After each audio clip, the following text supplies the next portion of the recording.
All right. Hello. Good evening, everybody. Welcome to the O&G StrikeZone alongside my good friend, Keith Hadley, FangsUp podcast. How's it going there? I'm Bryan Fulford. How you doing, Keith? I'm well. Spent a whole day at Universal with the students. So, it's good to get back home, eat some food that's reasonably priced, and, talk a little bit about FAMU. Well, big cheese out there spending money at the theme parks. Boy, must be nice. Some of us had to go to work and do finals and issue grading finals at the desk all day. Man, must be nice. I'm trying to be like Keith when I grow up. Oh, don't do that. You be stepping backwards.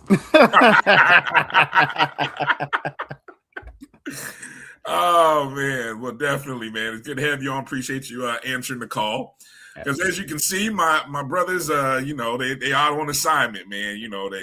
They guarding children's and dealing with overseas trips, and so but that's again trying to grow up, trying to be like y'all married folk. Y'all married folk out here doing big things, man.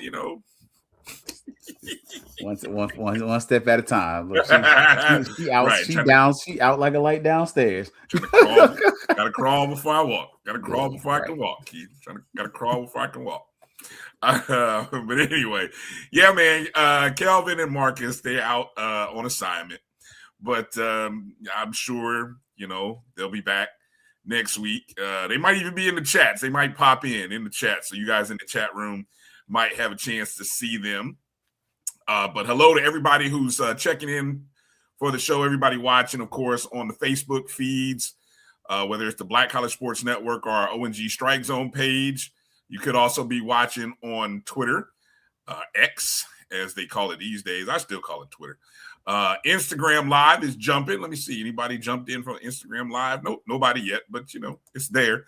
And, of course, on YouTube, where primarily all of our friends – part of the Jericho Broadcast Network's Black College Sports Network page, or it could be watching us on the O&G StrikeZone page as well. We say hello to you as well. Coming up on tonight's show, we got a lot of things to talk about, obviously, always, never a dull moment.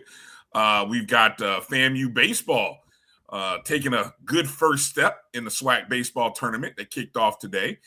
FAMU softball season comes to an end, and so we'll talk about the end of the season and kind of what's next and what the future looks like for the Lady Rattlers. At the bottom of the hour, we got a special guest coming up at the bottom of the hour, Coach A-Rod White.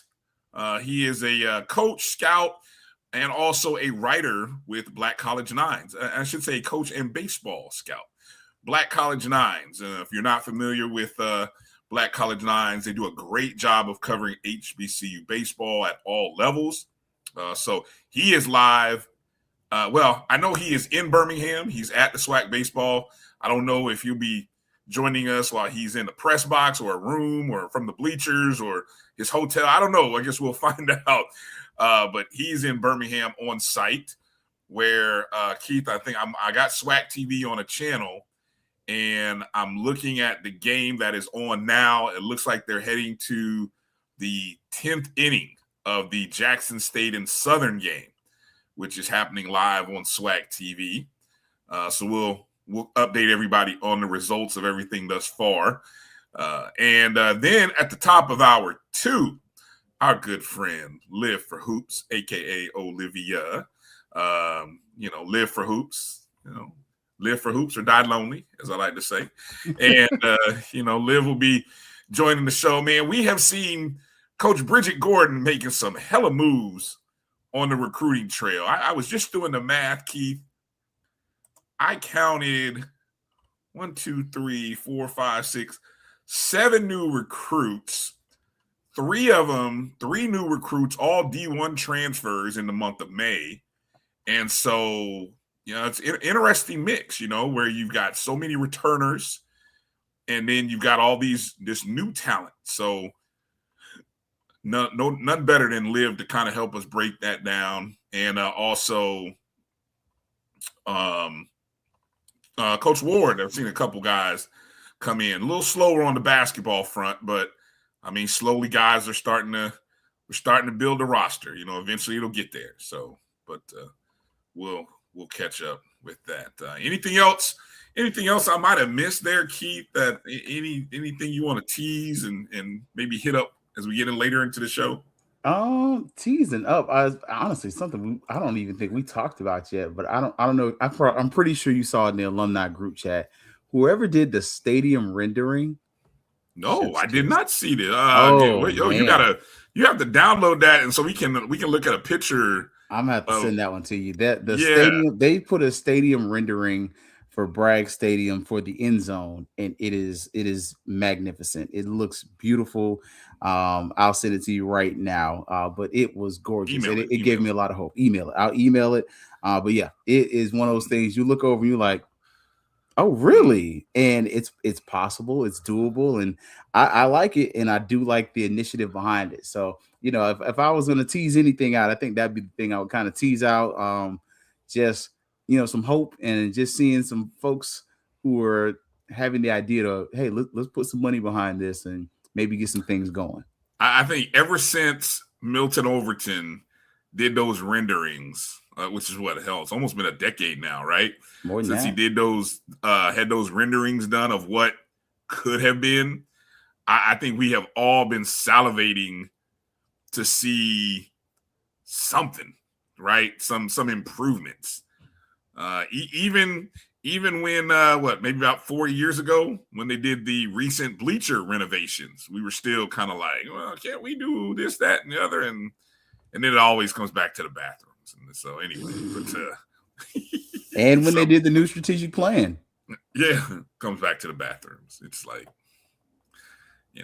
anyway, you come out better going to the porta potties. Let me stop. All right, let me stop. Let me Somebody didn't go to old AW Mumford before they renovated it, huh? No, See, that's another advantage of media life. See, Keith, I don't have the media bathrooms be a lot upstairs, and not too bad.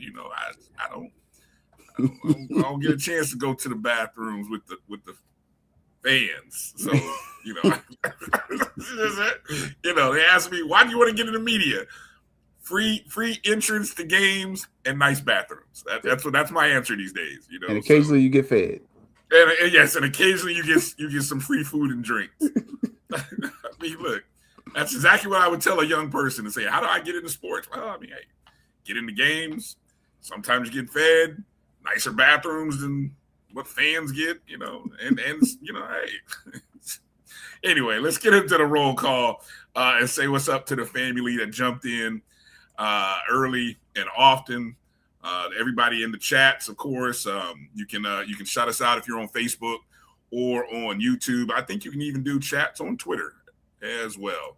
First one in the building, Jimmy Mack checking in. Exactly. Hubble Rattler baseball. Kind of had us talking noise early, then had us cussing, but then they came through and had us talking some more noise at the end. We'll talk about that coming up later. But wouldn't be a SWAC baseball tournament if there wasn't some drama to it, right? What up, Ken? Alice checking in. Bull also good to see you, Bull. Let's see, Ezekiel Love checking in. Good to see you as well. Emmett Jones. Yep. Well, it's how about going down into extra innings is where it's at now. So outstanding contest. Just throwing the clock off, Keith. Drew had texted me and said, hey, man, we're kind of doing okay with the time. I said, jinx. Drew, you just jinxed it. Now, watch this game go like 14 innings or something, and poor Bethune and UAPB won't play until like 9 o'clock at night tonight or something like that. Anyway, what up, Tony? Checking in. Good to see you. Let me see. Emmett Jones. Oh, okay.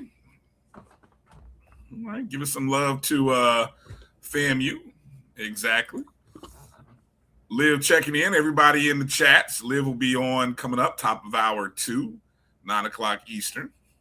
Mary 305. Good to see you, Mary. Thank you for being a JBN subscriber as well. Alice McCullough checking in.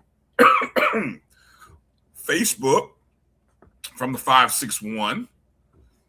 Good to have you on, Alice. Nehemiah Jefferson, good to have you in. Thank you for checking us out. Joel Banks, good evening. DIQ 813, somebody from the Tampa, St. Pete area, I think. Checking in. Good to have you. Thank you for coming in. Meredith, what up, Meredith? Thank you for being a JBN subscriber as well. Sweet checking in. Good to see you, Sweet. Thank you for coming in and being a JBN subscriber. Appreciate you. Hello, hello. Good to have you in there. Can't do it as well as Kelvin. Nah, I can't do it as well as Kelvin. No, it is what it is. Let me see. Anybody else? Let me see. A little slow to get in. Let me see. Dwayne Scott. Good to have you, Dwayne. Thank you for checking in. B. Starks. Thank you for being a JBN subscriber as well. Shaco. Good to see you. Tampa Be Out Day coming up May 30th. All right. So that's the next one coming up, huh? I might have to roll out to Tampa that weekend. I have to check out what the Tampa Rattlers be doing out there. If I can get through the traffic, it'd take a 90-minute trip turn into 2.5 hours. That kind of is depressing sometimes. Dwayne Scott checking in from Hollywood, California. Okay. Appreciate you. Look at Brother Troy checking in. Good to see you. Fat Mouth Sports in the house. Jeffrey Carroll. Okay, well, let's see what these Tigers going to do right now. Looks like y'all Tigers got 2 runners on right now, 2 outs in the top of the 10th inning. If that ball would have landed, oh my goodness. Yeah, there was a shot that Southern hit a shot in right field in the, bottom of the 8th inning to tie it up at 2. A ball that landed up in the they said on the roof over in right field. So I will say the stadium looks better than it did last year. Just on the screen. Well, you can see a lot of the seats. Is that what you're referring to? It's just in general, yeah. The seats look better. Last year it looked a little it was showing its age. This year it looks a little better. But really, so, yeah. I mean, that's odd given the fact that they did all these renovations. Well, wait a minute. Okay, I don't even know the timeline, but I thought that last year when they moved over to Rickwood, the renovations had already been done. Was that not the case? I thought so, but last year it looked old. Okay. This year doesn't look quite as old, but I think one of the questions for the SWAC is going to have to be and end up being, where can you put it? Can you get the SWAC tournament to become a draw anywhere? So, that may be something we table for near the end of the show, just SWAC tournaments in general, because you only have 2 of them that draw any attention. And they are? Football and baseball. I mean, not baseball, basketball. I think you gotta exclude football. Football is just going to draw no matter what. I think regardless, you're going to get a draw for the SWAC championship game, especially now that they do the home thing. I've had people tell me, a lot of old school SWAC people. I say old school, hell, we've only been in it for 5 years, so I'm talking like pre-us. They will tell you that when it was in New Orleans, there were great crowds that would come there. So I strategically I understand the SWAC doing it in Birmingham, right? Because if you think about the traveling that they've had to do over the last 3 weeks, it's kind of good to be in your own backyard for the last tournament of the year. So I get it. And, I don't know. I think Atlanta was better. Respectfully. I think the crowd in Atlanta, to me, and I understand, your headquarters is in Birmingham, but that SWAC baseball tournament in Atlanta, the crowds tend to come out a little bit more. I mean, I understand, but it's just it's to me, I think you're missing an opportunity because in Birmingham, even then you're the second class citizen in that area. Like the SEC tournaments in Hoover. But it's not this week though, is it? I mean, it's in that same area. So but it's not this week though. Is at the end of the week or next week? It's next week, if I'm not mistaken. So I don't know. Something about having it in Atlanta that, I mean, it seemed like we had some really good crowds. Just watching it on TV, it looked better. It's Atlanta, like. Yeah, but I've heard from people in Atlanta that say for all that, I was disappointed in the crowds that I saw in Atlanta because in my mind, I'm telling myself, this is the cradle of where majority of SWAC alums are. I should see more. But then you got to say, is everybody really all into supporting their baseball program, you know what I'm saying, at the same fervor as they are their football and basketball? And the hardcore truth is no. And so then you go into saying, well, what kind of promotions are you able to do? Which, there's so many things to do in Atlanta. I don't know. You kind of, you throw a penny in the lake and then you just hope that people hear about it. But sometimes, if you don't have any marketing budget or you don't have the right kind of sponsors to help promote it for you, and then you don't have a school in the footprint of the city to help promote it as well. So that hurts you. Just things I think about randomly on the cuff. I don't know. Drew says, get into Georgia. I mean, the problems with, that's another thing you're dealing with. I mean, that's true. Traffic, high school graduations. Yeah, that is the worst post-game traffic I've ever been in. And it was a Georgia Tech football game. And I was like, I don't see how y'all do this. I would never come here to watch a game. Let me see. Just getting a few. It is kind of interesting watching how, I think that's in relation to the SIC had their tournament just recently, in Macon, Georgia. So, yeah. What did EA say? That's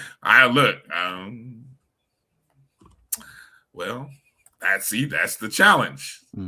That's the challenge.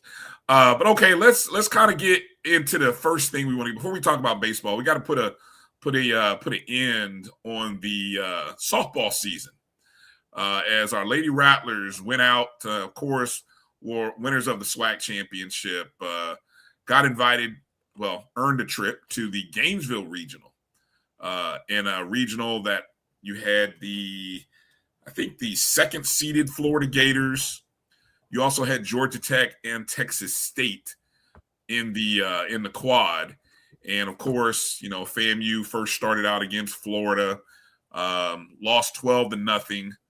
And then in the losers elimination bracket, rather, I don't know what to call it, elimination bracket, losers bracket, whatever. You know what I'm saying. It is what it is. They ended up playing Texas State, and I'm just looking here at the box score. We end up losing 6-0. And so, outscored 18-0 in the two games, unable to produce any runs. In fact, let me see. I hate to do this, but we only had 2 hits against Texas Southern. Shoot, how many? If I go back and look here, I'm maybe disappointed. How many hits did we have against Florida? Not enough. Not enough. Obviously, right. What's your takeaway, Keith, on the season? Does the end and the regional performance, does it sour your taste a little bit from the SWAC, which was a memorable moment, or just the growing pains? We've seen it before. What's your take? What's your thoughts? It doesn't sour the moment for me because this is a team I expected to win the SWAC. I think coming into the season, I know we've both had Coach Beal on our shows, and as well as other platforms. You never got an air of doubt from her. You always knew that she believed this team could do it. They just had to live up to the standard, right? And so that, to me, winning the SWAC championship was the expectation. Now, post SWAC championship, that's where I was kind of like, I don't know where this team's going to go. And then when I looked and saw the regional, I was like, oh, we got them freaking Gators. And, my disdain for the University of Florida. And then, hearing that Texas State was a solid team too. And knowing that Georgia Tech could be had, but was not a bad team either.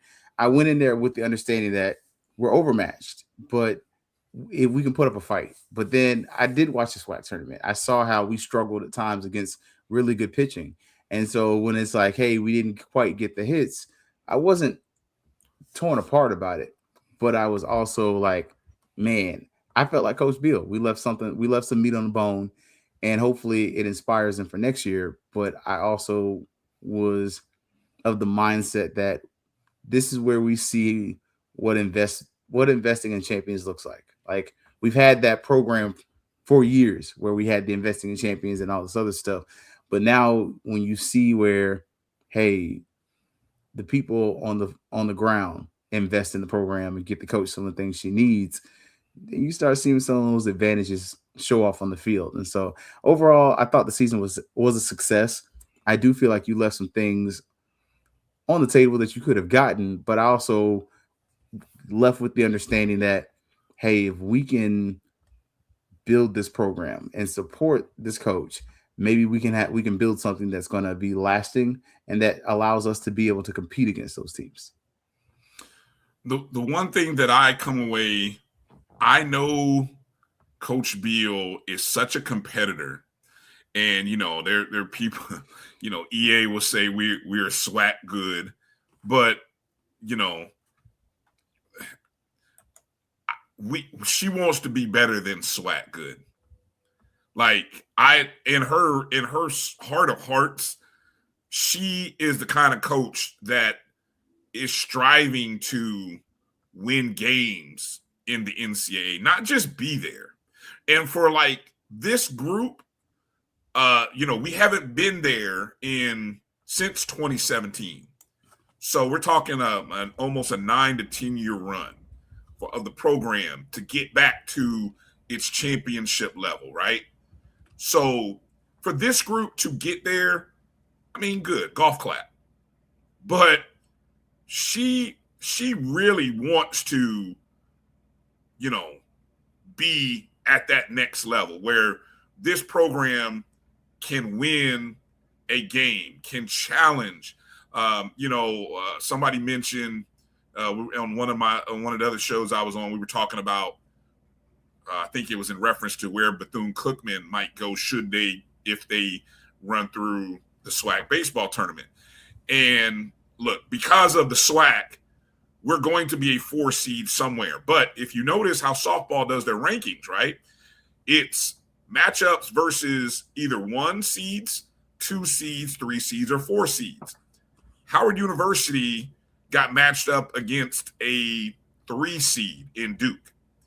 And I think that was only because they went into the tournament with a higher RPI than FAMU.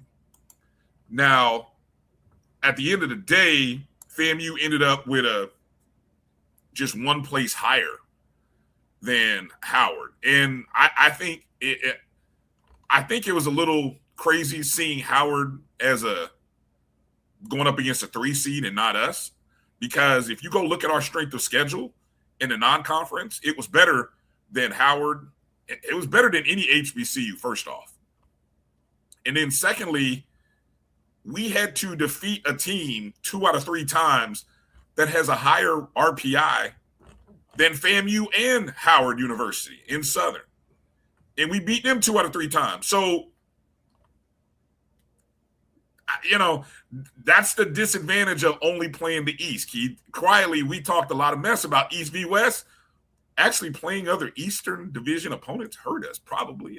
I'm just saying. It may have, because if we had a few of those Western Division opponents this year instead of maybe a couple of those bottom-tier Eastern Division teams, what could our RPI have looked like?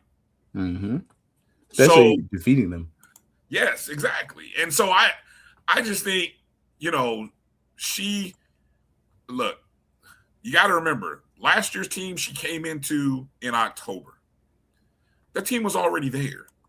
And she got them within 1 game, 1 pitch, 1 inning away from winning a title. And that hurt so bad that you saw it in the post game, right? You remember the visuals of her just in the outfield, kind of like trying to digest it all. And what she do, she came back the next year, made some changes to how some things were done, wanting to do things more her way. Everybody wasn't happy about it. But guess what? It's her program. She has to do it her way, a proven way, which is now proven to be a winning way. And so now that she's sort of minted, there's going to be more changes, and she's going to do more things. There's going to be more players coming in that are the kind of players that can get this team to another level. And that's how it should be. So, I'm encouraged. I think we have the right coach. There's always some transition, and change is never comfortable, Keith. It's never comfortable, never easy. And I think this next class will be all, you got to think her first recruiting class was the group of freshmen that came in and the transfers that came in, right? And so now she's going to have even more to begin. And those are going to be the kind of the girls that, not saying this past group weren't good enough, because they were, but, every coach has a style. You heard Coach Gordon. We've heard Coach Gordon for the last 2-3 years, right? And we've seen the turnover, right? And now finally, what do you get after about 2 to 3 years? You finally get the girls that understand what you're asking of them. They're not afraid of it. They're not nervous about it. They're able to perform, and they stuck around. They're sticking around, and she's got more coming. So we have reason to be optimistic about women's basketball. And we have more than enough reason to be optimistic about softball. So I don't know. Exactly. I'm 100% 10 toes down with Coach Beal. So, everybody has their own, has their own style, and I think we're in a good place with her. So, I asked the question, Keith. I said, if there was a HBCU softball national champion, and it came down to Howard versus FAMU, and I think there's only one poll, Keith, that I have seen, and this is Dr. Cavill's Inside the HBCU Sports Lab poll. Howard versus FAMU, and I think I saw the most recent poll where FAMU, out of 7 voters, took 4 of the 7, and I think the previous week it was 4 for Howard. So somebody flipped the vote. I am not a pollster, so it wasn't me who flipped. I didn't flip. It wasn't me. But somebody flipped. But if there was an HBCU softball national champion, Keith, who would you give it to? I'm biased, and I'm definitely going to say FAMU, but I step into the place of where I would almost like to see them take it to the diamond. Like best out of 3 series, play 3 games, whoever wins, HBCU champs. That would be, well, it would be nice to do that. It would be nice to have the NCAA has this stupid rule about, not being able to play a tournament after, it's like, come on, man. I don't know. I mean, it can't be like an all-star game. A postseason exhibition game. Yeah, exactly. Postseason exhibition tournament, let them get you 4 teams, top 4 HBCU softball teams, and let them have it out. There's got to be some, it'd be nice if they created some kind of allowances for that kind of stuff. I don't know, wishful thinking maybe. I don't know. But we did play Howard 2 times during the season. We split with them. At that same tournament, Howard and Southern played. Southern beat Howard. And we beat Southern 2 out of 3. So, I mean, if you look at it, on the field success, Keith, I'm just saying, I ain't saying they the champs, but they the SWAC champs. But I mean, if there was a newspaper or a media outlet outside of Dr. Cavill's inside the HBCU Sports Lab, shout out to Doc and the voters for recognizing FAMU as the national champs. I would say FAMU softball national champs. Anyway, so wonderful way. Somebody get a ring. Mr. Davis, AD Davis, let's get these ladies some national championship rings. All right. Come on now, let's make it happen. Conference championship rings. Yeah, some kind after. We did it for the men, right? We got a conference and a national. Golf got a conference and national. Let's get these women some national championship rings. Just throwing that out there. All right, coming up on the other side, we're going to talk about the FAMU baseball game with A-Rod White. Coach White is going to join the show on the other side. He's a scout, former coach, and more importantly, or I shouldn't say more importantly, but also he writes for Black College Nines, and so covering HBCU baseball. So we're going to talk to him. Does anybody got a score update? I think I saw Jackson State 3-3.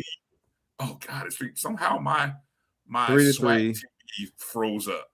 And it's Jackson State. They're pitching right now. Southern's got a man on second. So Southern scores, Southern wins. Oh Lord, drama. All right. Well, all right. We'll see how the drama plays out in Birmingham. All right. So let's take a break and we'll come back with Coach Rod White on the other side. You're watching the O&G StrikeZone right here on the Black College Sports Network. We'll be back in just a moment. This is the Dean of the College of HBCU Sports, Kenyatta Cavill of Dr. Cavill's Inside the HBCU Sports Lab with Mike Washington and Charles Bishop. Come mix it up in the lab where the course lecture is in session every Tuesday from 6 o'clock p.m. Central Standard Time on Facebook Live, YouTube Spreaker, or the BCSN app, as we discuss all things about the HBCU sports culture, including exploring the week that was in the sporting HBCU diaspora, as well as the upcoming week of HBCU sports. With me, the Dean, the College of HBCU Sports, on Dr. Cavill's Inside the HBCU Sports Lab with Mike Washington and Charles Bishop. Course lecture dismissed. It's never too early to plant the seed, to share the tradition, and instill a sense of pride in your HBCU with your little ones. HBCU Pride and Joy Children's Boutique helps you share your school spirit with a wide selection of adorable kids apparel and accessories officially licensed from your favorite HBCU. Visit hbcupridejoy.com and follow us on all social media at HBCU Pride Joy on Facebook and Twitter. When it comes to professional learning, teachers deserve better. From the leader in online learning, Stride brings you the Stride Professional Development Center, an on-demand library of mobile-friendly courses that gives teachers choice and flexibility, allowing them to learn anytime and anywhere. Our dynamic courses provide bite-sized learning and help educators advance their knowledge while also gaining professional development hours. It's time you take charge of your learning. Visit us today to get started. For over 30 years, HBCU Image has been more than just an apparel store. We've been a movement, a statement, a legacy. We celebrate the pride, the purpose, and the culture that make historically black colleges and universities legendary. HBCU Image, a Kenny T's company. SWAC fans, join us May 20th through the 24th at the legendary Rickwood Field for the 2026 SWAC Baseball Tournament. The top teams from the SWAC will battle it out on one of the most historic diamonds in the country, where every pitch, every swing, and every moment brings you closer to a champion. Feel the energy, experience the tradition, witness greatness. Catch all the action live on SWAC TV. SWAC, building champions for life.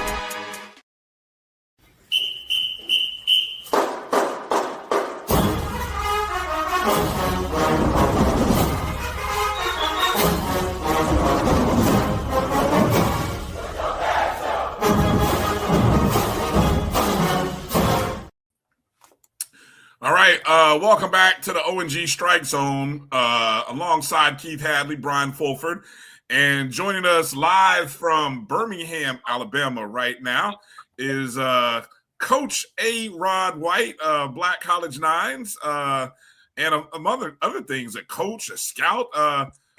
Coach, how you doing, man? Welcome to the O&G, man. Hey, glad to be here, guys. Appreciate you having me, man. It's been a long day and it's still going at this point. You know? All right. So let's go to what we've got live. So we have drama happening right now before we get into talking about FAMU.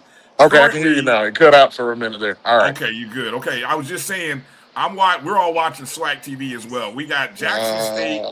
It's 3-3 right now. Southern's at the plate. Runners on second and third. A little bit of, we lost him there. I think he's working on his It's okay. It's okay, Bryan. Keep it going. Yeah, keep so going. Okay, hold on. Here he is. Second and third right now for Southern, but a little base running. I don't know, a questionable decision there by the shortstop for Jackson State. Very much so. Yeah. Break down what happened in that play, if you would, Rod. So basically, you had a double. You had a runner at second base already. A double hit some gap. And I'm actually back in the corner, so I'm having to look from the back of the field so I can actually give you this little update here. But it was ball hit a double in right center. The guy comes from second and decides he's going almost home. Shortstop gets it, kind of bobbles the play, doesn't make a decision to throw, man scores, tie ball game. And now you have a 3-3 game. Runners on second and third, 1 out at this point. That's a tough strike. That's a tough strike. Yeah. It's a tough spot, man. I think, if Southern, even a wild pitch at this point scores a run, Southern could pull this game out just like that. Yeah, like a deep fly ball or something like that, and they're in. And it's in. So there's you might as well just try to play the ball. Hope you can get a ground ball or a bloop or something right here and keep it in play. Ball is. And the bases are now loaded too, man. That's wild. They just walk. Is it intentionally walk that runner? I didn't know. I didn't see if it was. I believe it was an intentional walk. But the bases are loaded. It looks like Southern is playing for a double play. If they can get a double play, it'll end the inning. So kind of one of those things where I saw where Emmett put in their fundamentals. It's not just the fundamentals; it's the analytics of the game as well. And somehow I got kicked off, but Southern has walked it off. Oh, unable to turn a double play. Out. Unable to turn it. That was so close. What a finish. That was close. They are. Coach Johnny is right here in front of me. So Johnny and them there. So they actually are going to a review. Of course. I would. Yeah, it was close. So he was safe. You see, he's right here, right? What's up, Coach? Bryan, how are you? Hey, what up, Coach? What up? Hey, congratulations, what's up, Coach. Guys? Congratulations. Congratulations, Coach. Congratulations, Coach. Coach of the year. Coach of the year. Good to see you, brother. Got to keep going, doing the same thing we've done the last couple of years, right? At the end. Exactly. You got we got a date with us on Saturday or Sunday, Coach. So make sure y'all do y'all part. On Sunday. Exactly. Make sure y'all do y'all part, Coach. All right. Yeah. All right. Exactly same side you. And we'll see if it's there. Yep. All right. Good luck to you, man. So we over here getting play-by-play from coaches and everybody else at this point. So hey, he's safe. I think he's safe. I thought he was safe too. Yeah. Yes, sir. Yeah. Oh well, he did a good thing by sliding too. Yeah, I think if he tries to leg it out, he gets. I don't think he legs it out. I don't know if he got a camera angle to overturn it though. Safe. Johnny, we're looking at it right here from the angle that Johnny has that they're actually showing. And to me, it looks like he's safe in there. Yeah. Yeah, they just say it's safe. So it is ball game. So there you have it, guys. There you go. And I see that MLB official logo on there. Could you just kind of, I'll say so. I operate in a couple different capacities. One as a writer partner with Black College Minds. I'm also the CEO of the National Scouting Bureau. So you guys remember when the MLB had the Scouting Bureau, and they ended it back in around 2011. I actually was smart enough to go buy the name. And we started building a scouting company and helping guys. We put over 600 guys in college, help them find the right scholarships and find the right fit with about a 96% right fit category.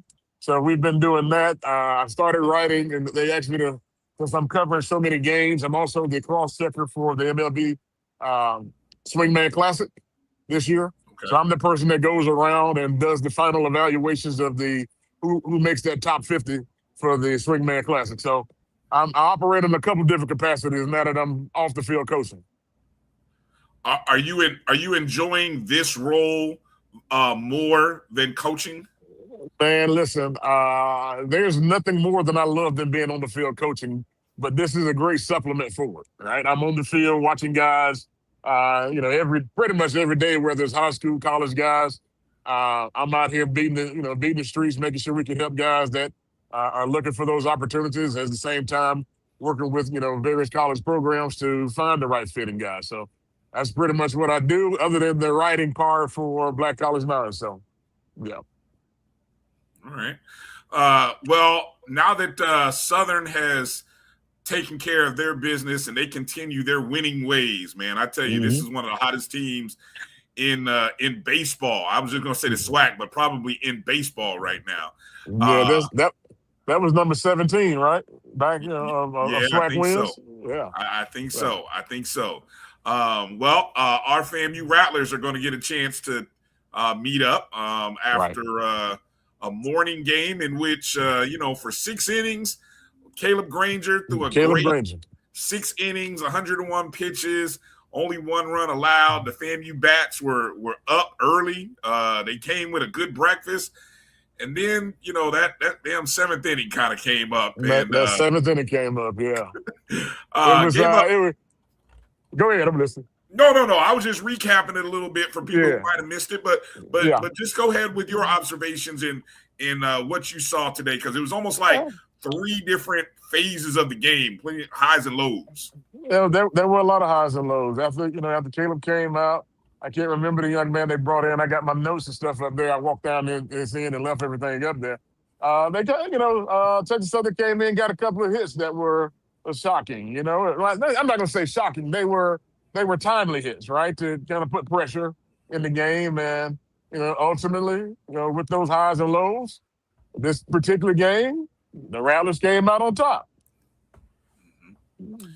Do you I know pitching and the strategy of having a number 1 around at the end is important. Right. And I'm sure there's I don't know if you had a chance to talk to Coach Shoup. I'm sure there's a strategy with the pitch count and the innings. Did you get a chance to find out, or what's just your thoughts on, was that the right time to bring Granger out in your opinion? I think it was. I think it was the right call. The guy that he brought in just wasn't his day. That happens sometimes. But I think he made the right call. I did not get a chance to talk to Coach Shoup about the decision. But again, man, you got the opportunity of playing 5-6 games, and you got to have pitching. And so the limiting Caleb to, I think you said it was 101. Limited to 101 gives him the opportunity to come back Saturday, after that number of days of rest. And then, you did not dig into the bullpen as deep as some of the other teams did. I know Alabama State, they dug into the bullpen a little bit, even though they were up. I mean, and on the flip side of that, Grambling, they dug into their bullpen a lot. This game in particular that we just watched, guys, 3 or 4 guys coming out of the bullpen. So it makes you start to question, hey, are those guys going to be available on the back end when you need it if you survive? If Jackson State turns around and wins tomorrow, do you have enough pitching to get to Sunday? And that boils down. I mean, it's going to be for everybody. The team that pitches the best, in my opinion, is the one that's going to win this tournament. And kind of in that same area, you kind of talked about, one, roster depth, and then just part of baseball, especially college baseball, is just roster depletion. Could you kind of speak to just the roster sizes in the modern era of common college baseball? We've seen a significant increase from the schools that have versus the schools that don't have quite as much, where, we've seen literally schools like Florida State, UCF, they can carry a huge darn near minor league roster versus the capabilities of a smaller HBCU or some HBCUs. How does that impact the game going forward from your perspective? Well, definitely, I think, in my opinion, honestly, I think the game from a standpoint has been evened out with going to the 34-man roster, right? Before you could have, almost 40 guys, and cutting it back now makes you, in the recruiting process, look harder to identify the right guys that fit the mold of what you're trying to get accomplished. So with that 34-man roster, you're looking at probably most teams are carrying right at 18, 19 arms. So with 18 and 19 arms, I mean, you limit it down to, roughly 14, 15, 16, almost 10, 12, position players. It's really what it looks like. And that's why you're seeing a lot of teams are starting to pick up a lot of two-way guys. But I can tell you this, man, if you don't have pitching, you don't have anything when it comes to these tournaments, especially. You can probably survive, those games and, during the season and, your weekend series and those midweek games. You probably got enough to do that. But if you don't have depth in pitching when it comes to this tournament here, you're not going to survive. Let me throw this at you. I know pitching is important. All right. Yeah. So I don't mean to underscore it. But when I was, I know going into preseason, I know Coach Shoup was very big on what type of bats he was going to have this year compared to last year. And then I just did a glance at the box score from the game. Okay. 1 to 9, everybody got at least a hit. Okay. And of course, the 9 hitter who had been hitless comes up with the big, 2-run, 2 RBIs single, and then the leadoff hitter, the Browns, Jordan Brown, and then William Brown. But I mean, I'm looking at the top of our lineup, FAMU's lineup. Everybody's getting a hit. Is FAMU constructed in a way that if the pitching isn't great, let's just say average, good, but if it's not great, do they have enough bats? Do you see the talent being good enough to carry through? Yeah, I mean, from the standpoint, like in today's game, man, I mean, they came out hitting left and right. It reminds me of a game where when I was coaching at Alabama State, we played Georgia State, and one of our pitchers was struggling, and all you heard was ping, ping, ping, and I had nightmares that next day, that night, going into that next morning. All I'm hearing is ping, ping, ping, and that's how I started out this game today. So, I think Coach Shoup has done a great job, and that's why it goes back to what I said earlier about making sure the guys that you actually bring in actually fit the mold. And I think he's done well enough job that where if pitching is not as dominant as you want it to be, I still think they can hit and stay in a game. Long as they can hit and stay in the game, I think they always have a fighting chance. But if your bats are not hot and you're dependent on 1 or 2 guys, it's really hard to piece that together and put up the runs that you need to beat other teams. And you mentioned just, being able to beat other teams, and modern baseball is built very heavily on analytics. I'm a Tampa Bay Rays fan. So how do you, just in general, especially with the smaller staff that you tend to have at HBCU, how do you mix that analytics with your gut? I mean, some things like we just talked about, bases loaded. Yeah. Okay, why did you load the bases? Well, the baseball non-novice, even the novice is like, well, he's trying to get a double play.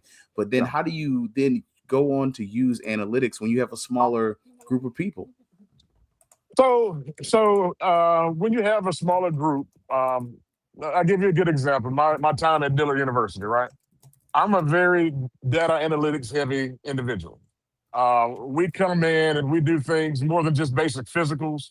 We did things like functional movement screenings on these guys that we can identify any potentials for injury and help mitigate that and turn it around and help that individual work on that particular muscle. So if you're a pitcher and you got weak hamstrings, more than likely you're going to possibly have a UCL injury because you're using your upper body and your arm a lot more to throw.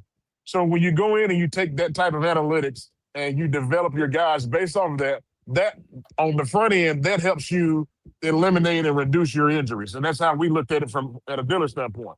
And once we saw that, we also had the coaches in place that we could actually go around and surround those guys with the instructional piece now that goes into it. And then when it comes down to the actual data, we measured everything that you can measure. You can't, there's an old saying, you can't grow what you don't measure, right? And so every at-bat, every pitch, whether it was spin rate, whether we were looking at the velocity, whether we were looking at exit velo, we documented that.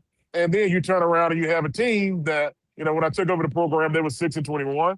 We ended that particular season 20-26, 20-27, I believe. I think we lost 6 games that year. And then to come back the next year doing the same, data and analytics that we did before, we turned that team into a 26-21 team. A complete turnaround in a matter of time. But, a lot of guys, what I found as a struggle, even with the National Scouting Bureau, when we're working with high school programs or with college programs, you're turning around and a lot of guys don't understand how to implement the data or how to even take the data to be able to implement it. And that's where we're trying to do things from the National Scouting Bureau side that actually help guys, help coaches, and help programs and help their players, be able to hone in on those particular skills, reduce their injuries, get bigger, faster, stronger, which is what everybody wants, but do it in a way where it turns into results. Results on the diamond, results on the field, and even, help your guys produce better in the classroom. So. Nice. All right. So tomorrow, we've got, as it relates to FAMU, we got FAMU and Southern tomorrow. What's your preview of that? Earlier in the year, teams met. FAMU won 2 out of 3. I can't recall. Keith, did we play them in the Jackie Robinson? In the event at the beginning of the year. They got rain delay. Got rained out. Okay, so we just have the 2 out. We just have the series 2 out of 3. That was so long ago. I don't even know if that matters. But how do you preview that matchup, Rod? So let me say it like this. This is a totally new day, all right? Tomorrow's a totally new day. This tournament, man, listen, I don't know if you guys, I don't know if you know of a rivalry like I know in Alabama, like Alabama-Auburn, right? Alabama-Auburn is such a rivalry game that when you touch the field, all records, all pass goes out the window, right? And I think tomorrow is going to be one of those rivalry games between you guys, right? I think if, again, I don't know who Shoop's going with yet. I'm going to try to find out. If he comes back out here, I guarantee you I'm going to go jump in his ear and say, man, what are we thinking for tomorrow? But based on who they throw, who you guys throw, I think you got a strong chance of competing. Same thing with Southern, whoever they throw. And, because I think both bats for both teams they're pretty much equal. I'm not going to lie about it. I think they're pretty much equal. If I really had to put my a name or say who I think pulls it out, I'm gonna go with the Rattlers, and I'm gonna tell you why. It's one simple reason why. You guys play with grit. It's knocked down. These guys, from what I've seen, these guys will run through a wall for shoot. So I think that. And it's not that it's not like that with Southern. I just think when it comes down to having that grit, and Shoop always pulls some sort of rabbit out the hat. I mean, I'm just saying in general. So if it gets down to a strategy session, I think sometimes Soup has the upper hand on guys. Sometimes, but you got to really look at it. You got another former head coach over there on the southern side with Riggins coming from PV. So now you got two head coaches working together. So you now let's put our big boy pants on, get out here, and let's see what's going to happen. I think I don't know if I have a feeling, and I don't know, somebody's probably tracking or kept up with this. If you go look at whether it be one run or late inning, 8th, 9th inning games or runs, I think these two teams have probably won the majority of their games either in the bottom of the 8th or bottom of the 9th. You know what I'm saying? Right. Just off just mental memory of, and I know with FAMU, I've seen enough this year to know that we've pulled some games out of our backside late. Games that we're like, man, we're down 4 runs. How are we going? And all of a sudden, it's like, hey, man, the bats just kind of do what they do. And Southern, I know I've heard it from Carlos Brown. He said it. I mean, I know Southern. So, I mean, hell, this winning streak is not by accident. It's not by accident. No. So, okay. So that's that side of the bracket. Let's quickly jump over to the other side. Okay. I mean, is it the Bethune-Cookman Invitational? I mean, hey, man.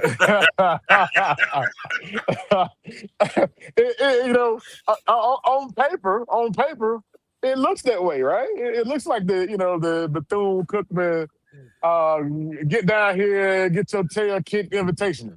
But here's the thing, I heard you guys the other day when I was driving back from New Orleans on the show. Bethune has lost one game to all the teams that are in the tournament, right? So you never can tell. Again, baseball is baseball, man. It's who shows up, how things roll in the right direction. So, whoever's playing who, I think this tournament, and let me back up. I'm going to say this also. I think the level of baseball throughout the SWAC has increased and gotten a whole lot better, okay? You see Bethune-Cookman beating Florida, LSU in the midweek games. You see Alabama State, competing with Alabama on a 1-0 game or a 2-1 game or whatever it was, beating the other midweek teams like Troy, South Alabama. So you're seeing that pool of talent actually increase. So when it comes down to this particular tournament, man, listen, you better show up. And when you show up, you better show out. Or you're going to be on the bus going home. That's just literally how this thing is. On that other side, you got, it's Bethune, who, if they win this one tonight, I think they got Alabama State tomorrow. Hey, they took, again, Alabama State took one. They had a blowout game against them. Bethune had a blowout game against them, and then Alabama State takes one. It can go either way. It's who shows up. Right now, you got Bethune about to face Pine Bluff, and again, it's who shows up. I think Bethune has a better team, but this is the SWAC tournament, man. You can put your money on one team and be pissed off later that night because you just lost. So it's really, if I had to pick if I had to say it, I think Bethune actually comes out on top throughout the tournament. But again, you never can tell when it comes down when you cross that white line and you toe that bump and you hold that bat in your hand, you never can tell what's going to happen. Any team can beat any team out here tonight and tomorrow throughout the rest of this week. Yeah, and you kind of mentioned it, and I know we got Liv on deck, Bryan. But when you mentioned some of the teams that Bethune-Cookman has defeated, one of those is in the it's not your poll, but Baseball America. They beat a top 10 University of Florida team. They beat a perennial legendary LSU team at the box. And they've also beaten South Florida, who's come up in the past couple of years to be a pretty consistent NCAA tournament team. How does those wins benefit the SWAC as a whole? Because we see where FAMU's played some of those teams have been competitive. We may not have beaten them this year, but how do those wins for Bethune-Cookman benefit the SWAC as a whole? Matter of fact, let me say it this way: it boosts the morale of the SWAC tournament and SWAC baseball in general, right?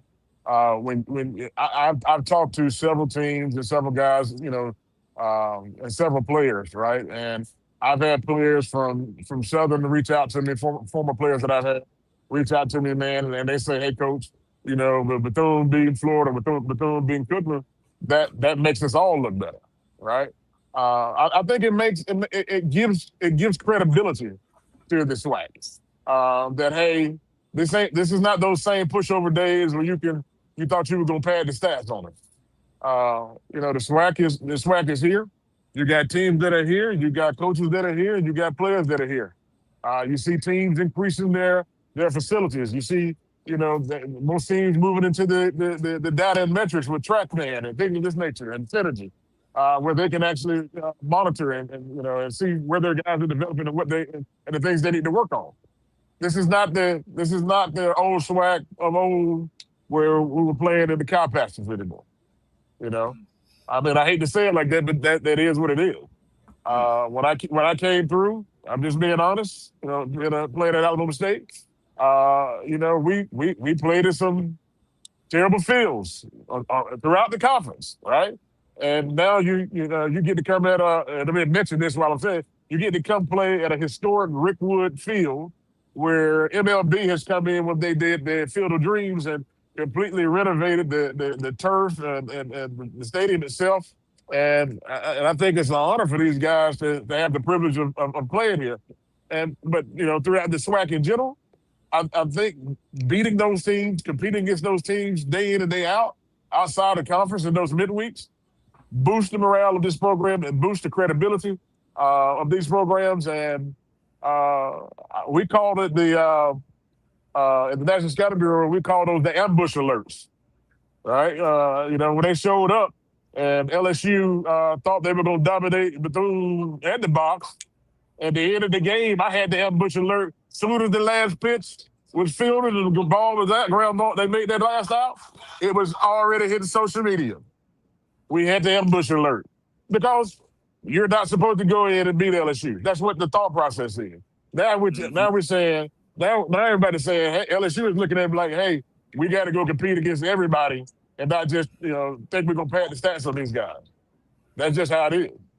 So these guys are coming to play. I love that the ambush alert. I'm gonna have to use that. We get that trending next time. I called one of those upsets, but right. But anyway, right. Good stuff. Yeah. So Rod, real quick before we get you out of here. Yep. All right, give us your now, Keith. I don't know about you. I've been on wax saying I predict a rematch of last year's championship game. Keith, do you want to? Who's your championship game this year? It's rematch. It's FAMU and Cook. Rematch. Yeah. Okay. Rematch of FAMU. Okay. Rematch. So Rod, who do you got? What's the? I'm not going to ask you for the winner unless you want to give it. But what's your championship game? Honestly, it's hard for me. It's hard for me to say because as a fan, you want to say your alma mater is one, as one of those finalists, right? Oh man, you're putting me on the spot with this one. I'm gonna go Bama State and Bethune. I'm hoping that I can see that, this one time. But if not, then I'm gonna go back with the repeat, of last year. So I got my A and I got my B bracket. So it's just like the NCAA tournament, right? I got my bracket over here and I got my bracket over there. So I'm trying to hedge my bet. I'm trying to hedge my bet right here. You know what I mean? Plus, I don't want to get jumped over by the Rattlers anywhere. You got Corey Bannon and all these guys calling me right now, like, what you saying? Blah blah blah. Man, y'all get off my phone while I'm having this conversation. And that's why I only wanted to put the championship game. I didn't want to make you have to make the hard call, right? Make the hard call, right? Because people are asking me, and I keep telling them, well, look, I'm not going to predict. I'm just going to tell you what the championship game is going to look like, and that way it's safe for me. I will say though, Alabama State is my sleeper. I'm not, I'm just because the only other 30-win team that nobody is talking about. I'm just keep it. Alabama State. They're the only. Nope, we're talking about Bethune. We talked about everyone talks about Bethune, Southern, FAMU. Yeah, I just don't hear a lot of people talking about Alabama State, and they won second most wins overall. That is correct. They played a high level of competition in the midweek games too. Yeah. That's why I say I got my two bets going.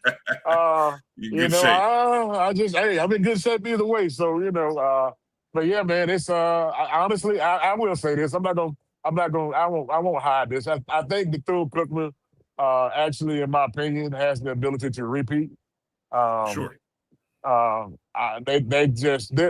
bullpen is probably the stoutest that I've seen amongst not just SWAC schools, but other mid majors that I've looked at. Even some SEC schools, they're just as stout and can compete. So we'll see. Rod, let people know how they can find your service, National Scouting Bureau, and then where can they find you? Obviously, Black College Nines, they can read your work, but let people know how they can find you elsewhere on social media. Yeah, social media wise, I think my Twitter is The Godfather. I think it may be The Godfather SMA. On National Scouting Bureau, it's the same thing for all of them.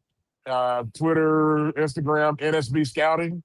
And the website is nationalscoutingbureau.com. Nationalscoutingbureau.com. That's right. That's it. All right. Appreciate it. Hey, Rod, enjoy it. Yeah, man. Give a shout out to any Rattlers that you see. I know you might see AD Drew walking around there eating. I was waiting table. for him. I think he's up in the box right now. I ain't seen him come down yet. I was gonna jump on him. Yeah, he's gonna wait on the fresh chicken tenders to come out. And they are actually bringing them plates tonight. So I mean, they have people coming down fixing the plates and taking it to them. So I'm like, oh, okay, y'all big leaguing us today, huh? Look, I told you that's why I got in the media right there. Yeah. Free food, free games, and you get to talk about sport. That's why I got in the media. Talk about sport. That's exactly. It, buddy. Hey, Rod, hey, man, enjoy the games. We appreciate you, and we'll talk with you soon, man. Yes, sir. Y'all have a great one. All right. Appreciate it. Bye-bye. Good stuff there. Good stuff. Well, Keith, let's do a quick little timeout and come back with our girl Liv on the other side. We're running a bit behind, but I appreciate Liv for hanging with us. And when we come back, we'll talk a little FAMU hoops on both sides, the men and women's. And we'll talk to Liv on the other side. Liv for Hoops, get your basketball questions in the chat to everybody.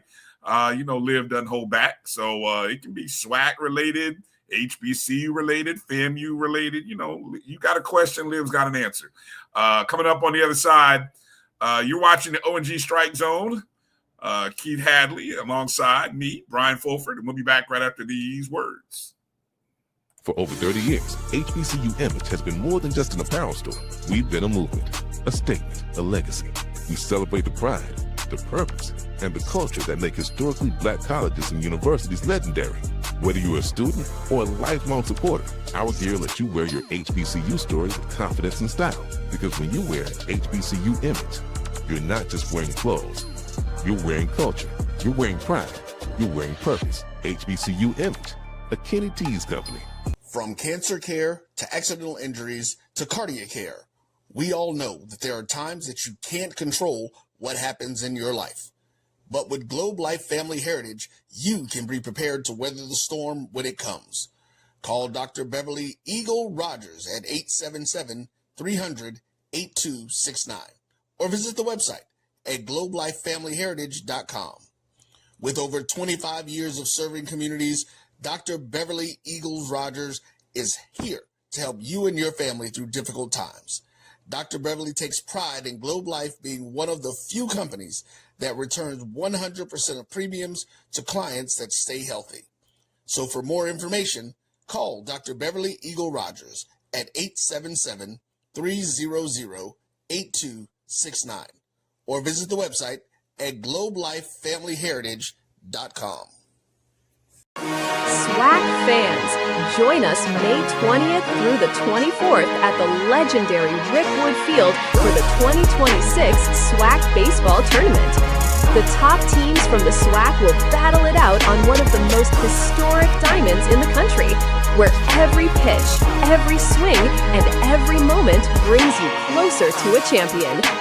Feel the energy, experience the tradition, witness greatness. Catch all the action live on SWAC TV. SWAC, building champions for life.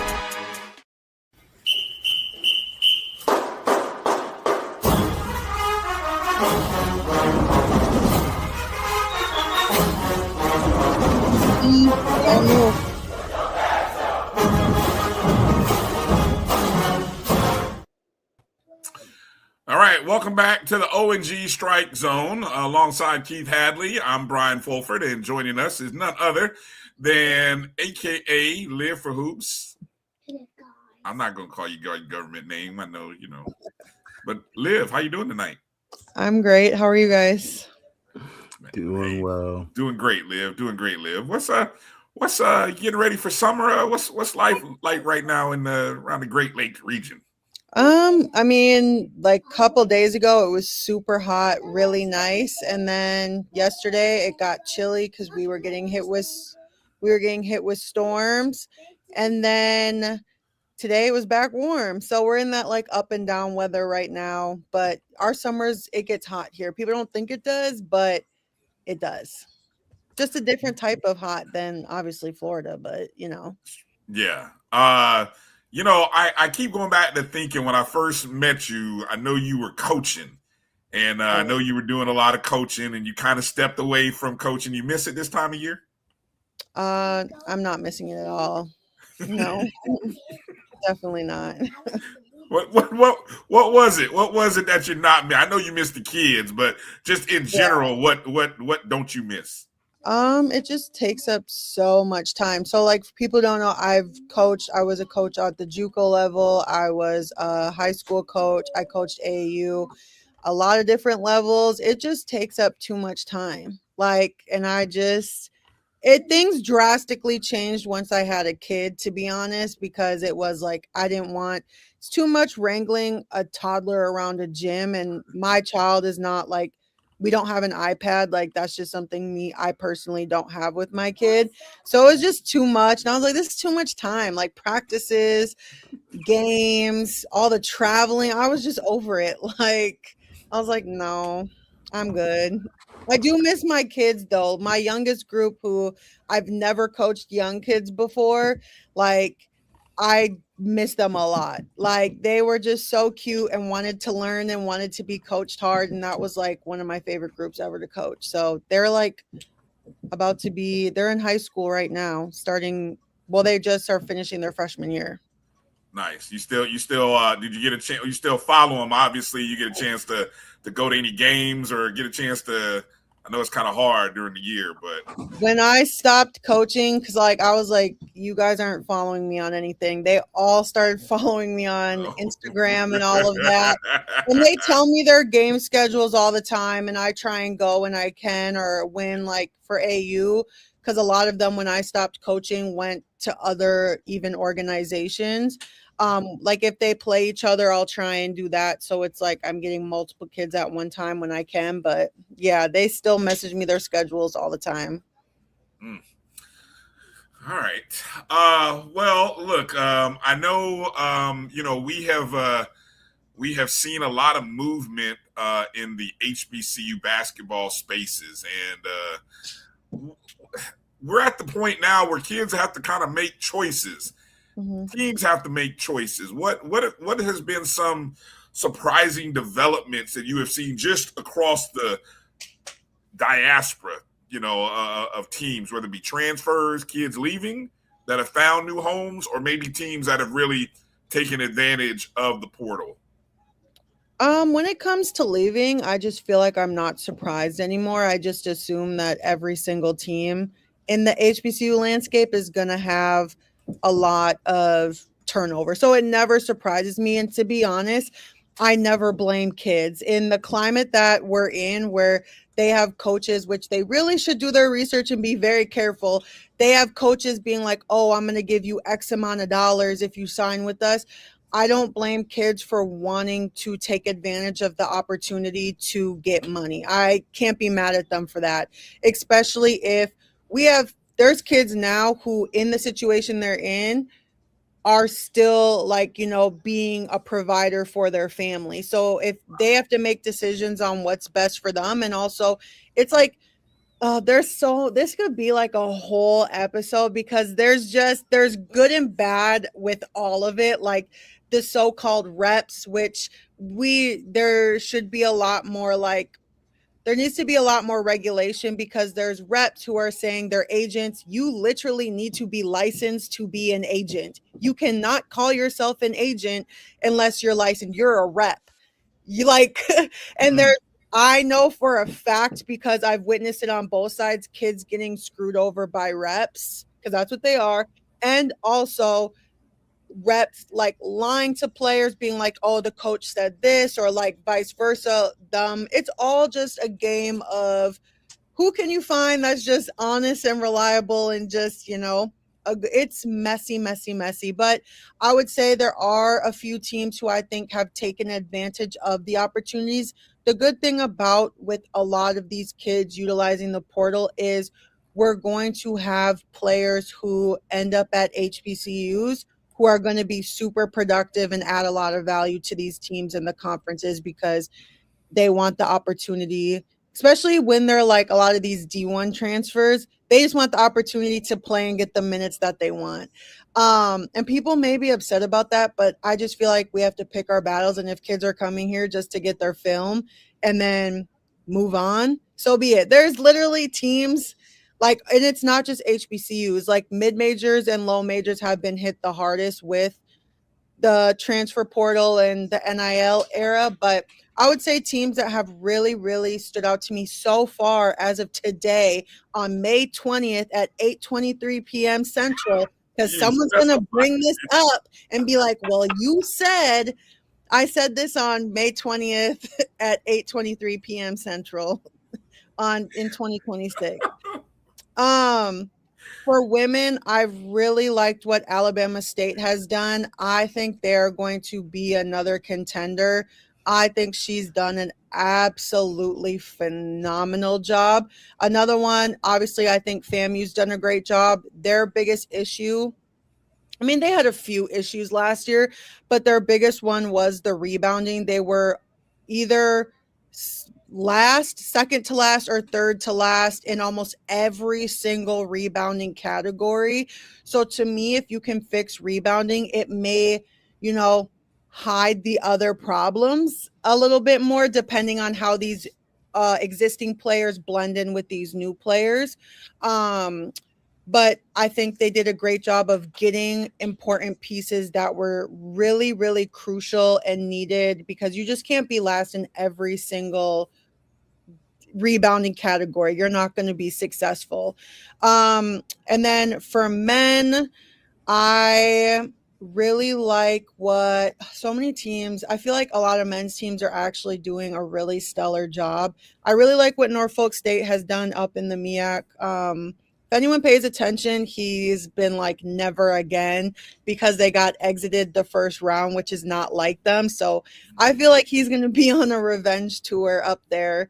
I think Alabama A&M, even though they cannot qualify for postseason, which shocks me that so many players are deciding to go there, considering they cannot play in the postseason. But, whatever, they can still win a regular season championship.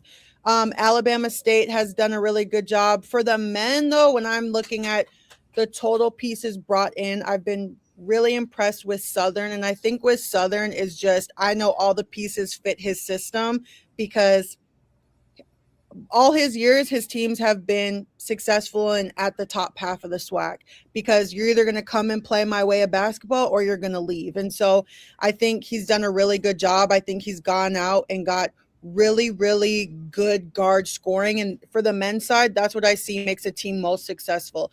Do you have a dude you can look to and be like, I need a bucket right now. I need you to go get me a bucket right now. If you don't have that, it's really, really hard. And then also, Jackson State, I think, it's his first year being able to get Dorian McMillan, who had a down year, but get him back out the portal and get some other people. I think they've gotten some interesting pieces that I think they're going to, obviously a new coach, but they're going to look way different than they did last year. Go ahead, Keith.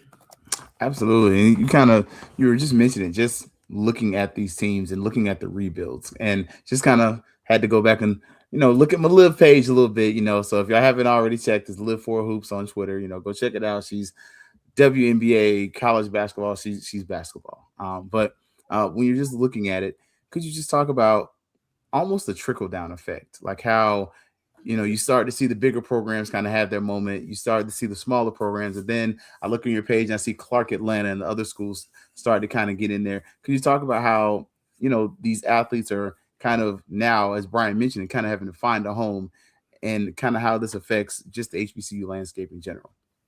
Yes, 1 second.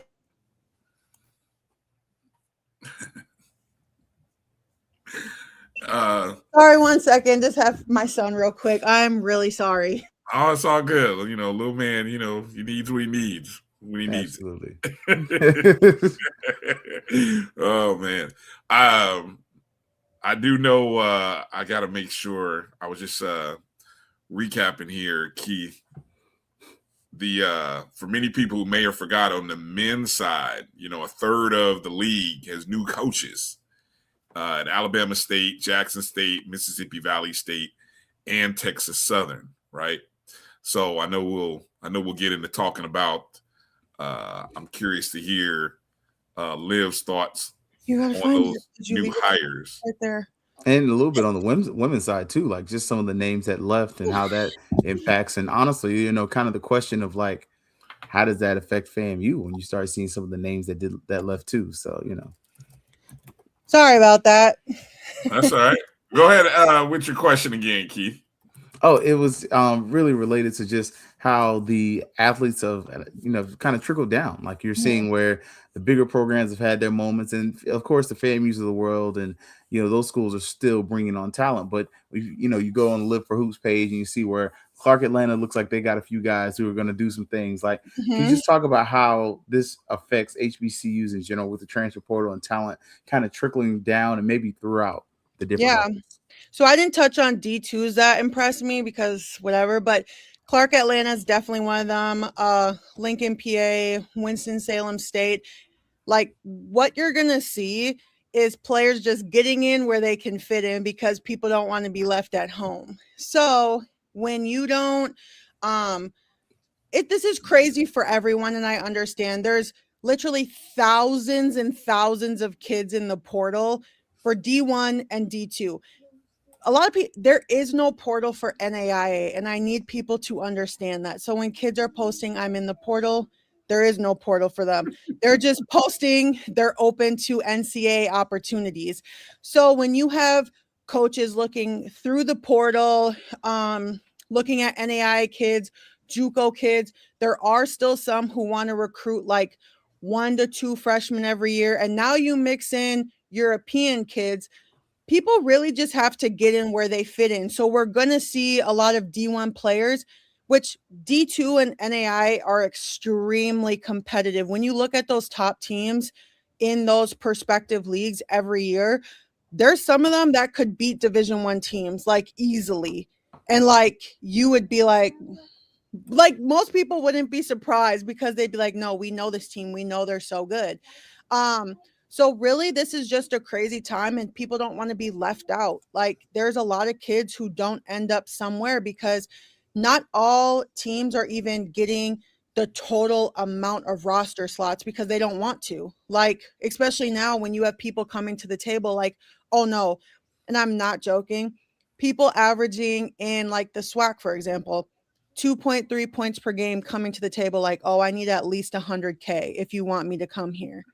And I'm not fabricating that, right? So it's like, okay, if that's what, then there's coaches being like, well, I'm not doing that for you. And then they move on. So it's like you're having these conversations, and some of these conversations are initially starting with how much money these kids want, or the coach being like, this is all I have, or we don't have NIL. And so it's honestly, we're going to see the trickle down, the trickle up, like how Justin Mondin from UMES just transferred to Indiana in the Big Ten. Like, we're going to see that. And someone had asked me, they're like, Liv, how did that happen? I said, well, one, his rep must be, really good, because if you look at Justin's stats, there was many games he did not play, a ton of minutes. He averaged single digit stats across the board.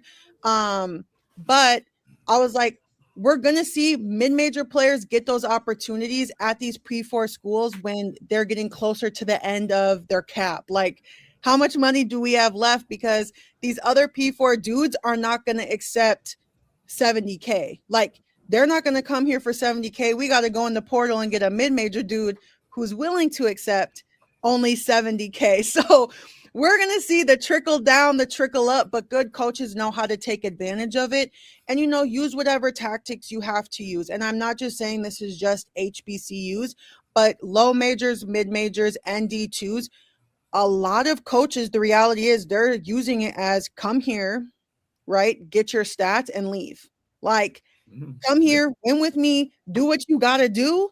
And then we both go on about our business. Like, it's just the name of the game now, just because there is you can transfer as many times as you want. We've seen dudes go to 6 schools, 7 schools. We have 25-year-olds who played in the G League trying to come back to college. Like, it's a crazy, crazy time. And so as long as I see a kid land somewhere, because again, we don't know whether a player was asked to leave or whether they chose to leave. And so I think that's like, and that's not a thing. No one's posting like, oh, I got told to leave. Like, no one's ever going to post that. They're going to post their little graphic being like, after prayers and considerate, like all of that. Respect my decision. Yes, respect.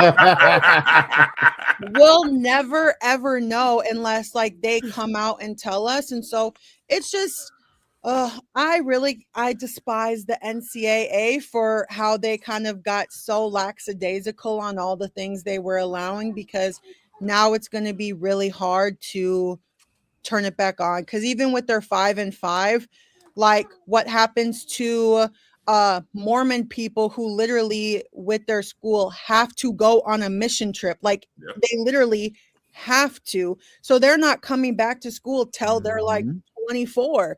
Or if people get get injured.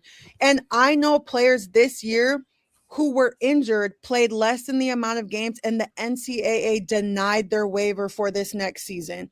So it's really, the NCAA is picking and choosing what they want to do, who they think is going to sue them, what lawsuits. Like, it's so, it's out of control. And that's why we see whatever his name at LSU bringing all these pros in, because he's like, what are they going to do? We're going to win every lawsuit. Like, he's literally he's trying the system. He's like, he's like, we got the lawyers ready in the back. Like, we'll extend and the judges. Yeah, and the judges in the courtroom. You gotta have those. And I do want to say, someone brought up education and graduation. Now, there are coaches who care about that, and some don't. There are players who care about that. Some don't. I would say a lot. Let me not generalize. I feel like it's people. I really hope people don't get mad. It's very different based on if you're a men's basketball player or a women's basketball player, because the pro opportunities are a lot different. So I know a lot of dudes personally who don't care about school. They're out there to get that bag, per what they say. Whereas there's women who know, they're like, oh, I'm not going to play after college, so my education is the most important thing. That's why we're seeing coaches who are taking over programs getting hit with APR, because it's just like this cycle of leaving, going there, they're coming in, they're leaving. Like, because a lot of these kids just, and I'll say it does fall on the responsibility of the coach, of the AD, of the the academic office that works with the team to ensure that, they're meeting those requirements. But I don't know how almost any of these kids are eligible, because I'm like, not all schools accept credits from all schools. Like, this is crazy to me. So I'm always pro, you're a student first, but when now there's these mass amount of monies involved, they're really not. They're a paid employee who's there to do a service for money. So, and that's a whole other thing. These college athletes are now coming out saying they want to be treated like employees, but I'm like, then you can get fired like an employee. Like, you know what I'm saying? So what you asked for. Exactly. There's all these different things, and education is very important, but it's a lot of people are so focused on the money now because that's what's being thrown at them. And again, I cannot be upset at 18 to it should just be 24, but heck, there's people who are 27 playing college basketball. I can't be mad when there's people dangling carrots in front of their face being like, we can give you this money now. Like, we have $80K for you right now, making more than the assistant coaches on the bench. Like, it's just a crazy game. I wish you had more vocal presidents. I think we hear too much from athletic directors, conference commissioners, coaches. We don't hear from presidents, because at the end of the day, the conferences and the NCAA are all functioning at the behest of the leaders of these institutions. But those are the people we hear from the least. Do the leaders know anything about sports? No. No, probably not. And they hire people. They hire people for that, right? They hire people for that. But at the end of the day, it still falls under. Look, hey, does the president of the university need to know about does he know everything about the law school or the nursing program? No, maybe not all. But guess what? You better sure as heck have a dean or somebody in a place of knowledge who can do what? Be able to function operate in those waters. So I'm just saying, I would love to hear more, but anyway, we don't have, I got another question for Liv though. Like, when one of the things, and Bryan kind of talked about it, just looking at FAMU, and you mentioned international players, and granted, all the players are not international. Puerto Rico is a part of the United States. I don't care what nobody tells you. You can look it up. It's verifiable. But when you look at FAMU's roster, you're starting to see where we just got a commitment from a player from Africa. We got a player from Puerto Rico. You start to see where more HBCUs utilize the advent of international players. I mean, we saw Howard kind of do that as well to help fill the rosters and to fill those voids. I think it really depends on the coach and their connections, because it's like where a lot of college coaches build connections with specific, JUCOs, prep schools, or agents who work overseas that have their eyes over there. But I do think that we'll see that as well, because a lot more out of the country players are coming over at earlier ages. So they're coming over to be a part of the prep school system, a part of JUCO, so they can get their feet wet earlier, because a lot of them have aspirations of being in the NBA and doing all of that. So I think that we'll see that a lot more. I think that, Howard definitely started that trend, and then we see it with FAMU. But yeah, I think, again, it's just it's a weird time. And while some people definitely have strategic, but they're seeing what they like. Does it fit our system? And I think Howard and FAMU both kind of have systems that fit that style of play where those players are coming from.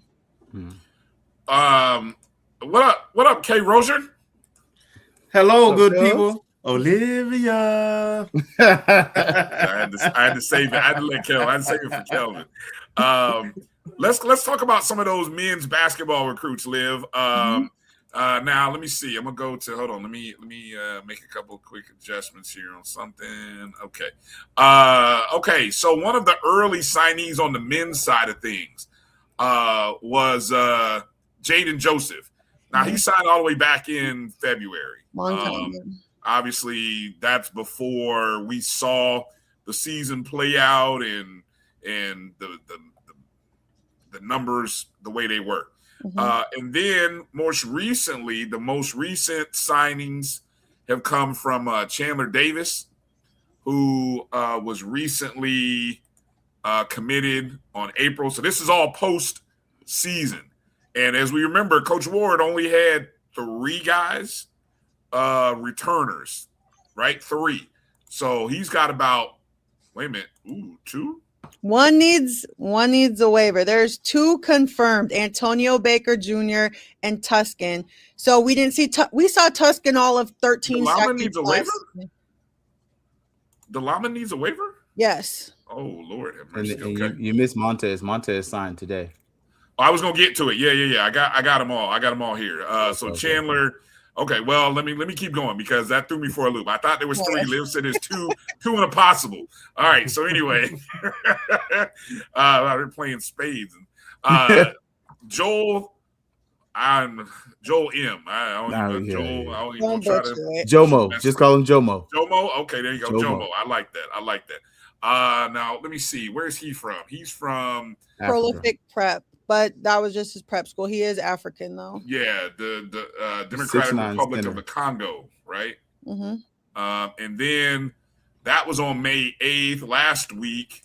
And then most recently from the Puerto Rico national team, 6'5", guard, small forward, Alex Montez. What's your take on what you've seen here from the early, and it's slow rolling. I know that's got a few people in the chats worried, and I feel like they don't need to be worried. From what I understand, visits are happening. They're being able to pick who they want. They're not taking who's available. So when you have the availability to have a whole board of players being like, let's be really strategic about this, because trust, the calls were coming.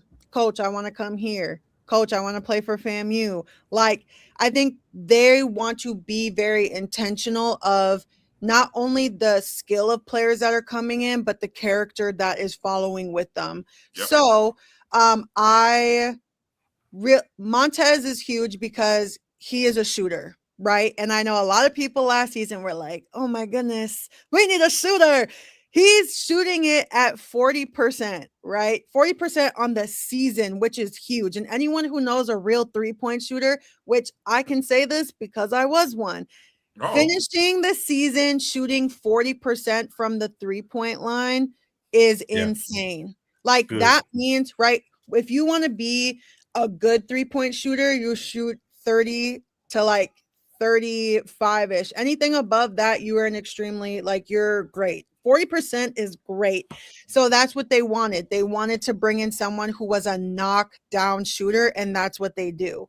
I think JJ Joseph, who is the 4-star commit, that's the highest recruit in school history, he's going to bring a lot of that playmaking ability that I saw all the comments last year, like, we're missing this. I think even though he's young, he's going to bring that hunger and that consistency of playmaking, right?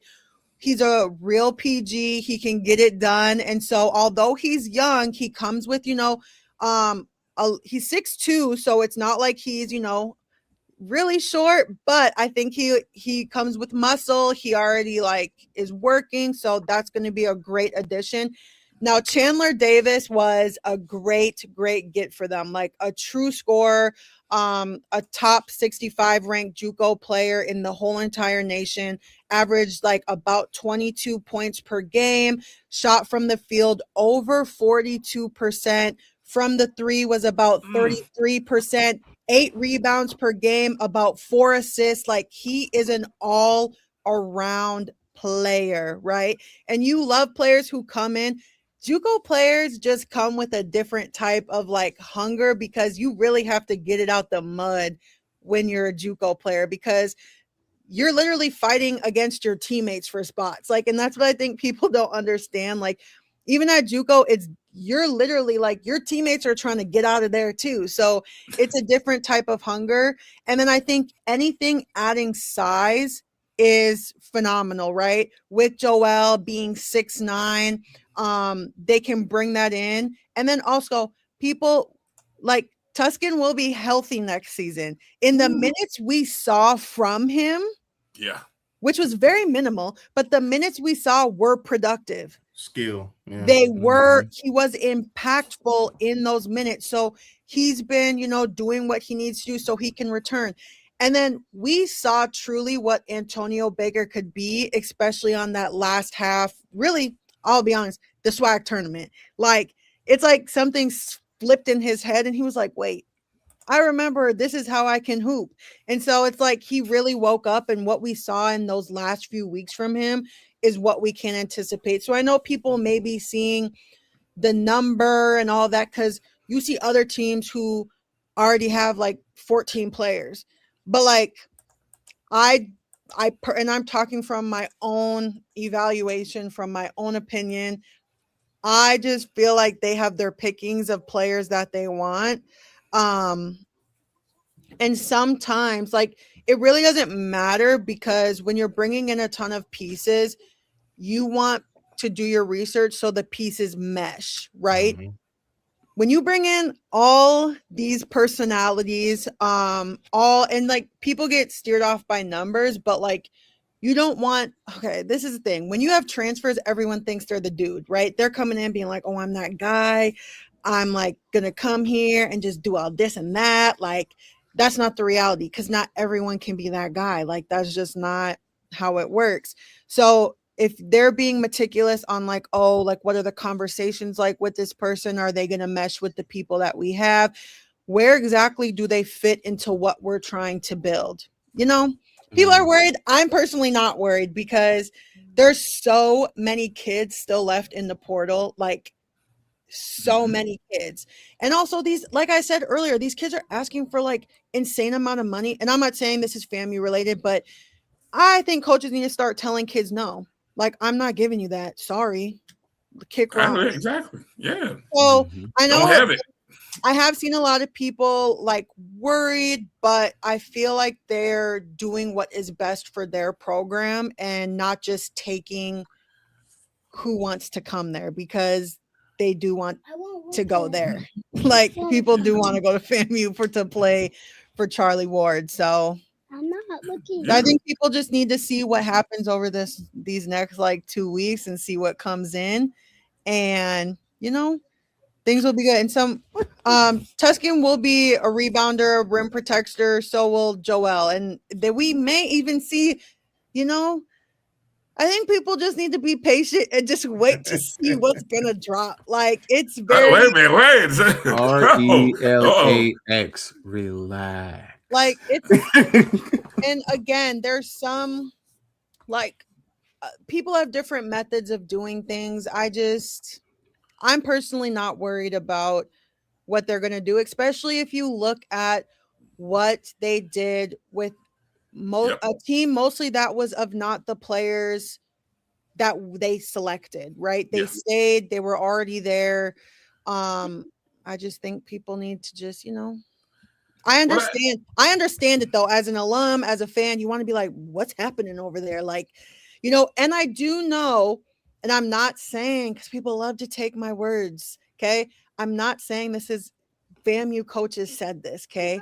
But there are coaches who, in general, don't want people to post they are committed until they are signed, because truth be told, there are coaches who go behind other coaches and just start offering every kid they offer. So they're like, let's just wait till the ink's dry on the paper till we post that you signed with us. And again, I'm not saying this is what FAMU coaches said, but across the board, coaches are saying that. They're like, don't post until you sign, because once you post that commitment, I already know the exact next school that's going to come and after me. So, I've heard that too. Yeah, I just think we got to be, let him let their staff do their thing, go through their board. But I just promise, like, there's just, all right. I love the size. Alex is 6'5". Chandler is 6'5". I mean, and you just said both of them can shoot it at a ridiculous level. Exactly. JJ 6'2". I mean, that's great size coming in. In this league, right, which is actually something that I think, I think Antonio Baker can be, but also Chandler. For men's teams, you need a go-to get buckets. Like, so that's what we saw with Prairie View at the end. Dante Horn went absolutely psychotic the last half of the season. Like, dude was out there, no one could stop him.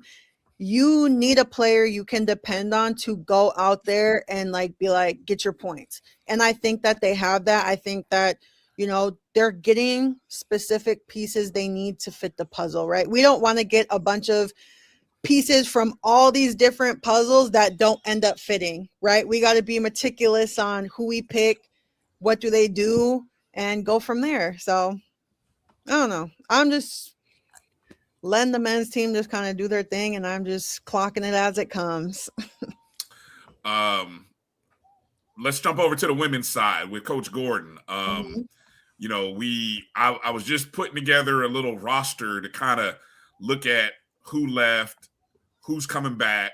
There were 4, and right now we've only been able to figure out the 3 names. The 4th name has escaped me but we know from last year's team, the most, 2 starters, Camille Jackson and Breasia Robinson, both gone. Ina Subaratz, I believe she was gone.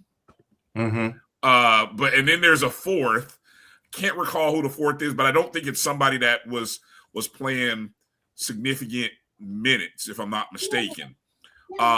So this is a team in which, by my count, unofficially, right? I'm looking at a sheet here that's got 2, 4,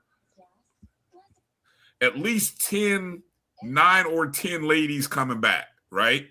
And 3 of those are your top 4, of your top 4 returning starters, or let me say it like this.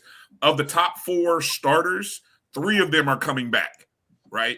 And then you got another one in Ellington who started 10 games. So that's some great experience. Now, let's talk about these new recruits. There's a total of 7 of them. And they've hit I thought we were done at one point.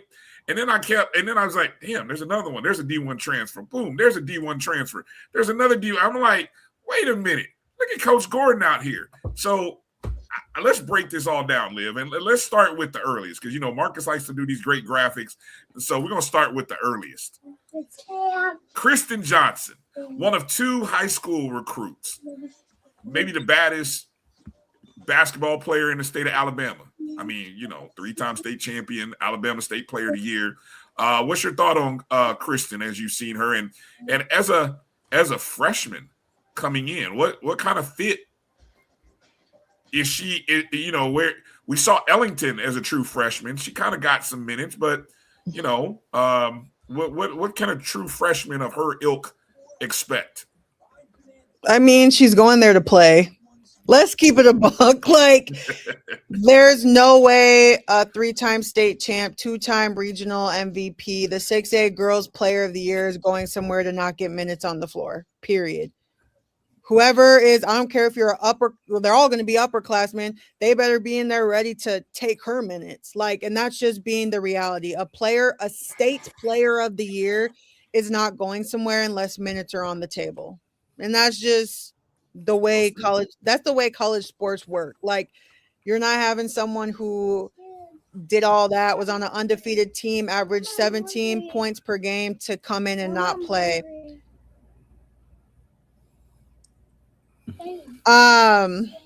So I mean, this was probably the best.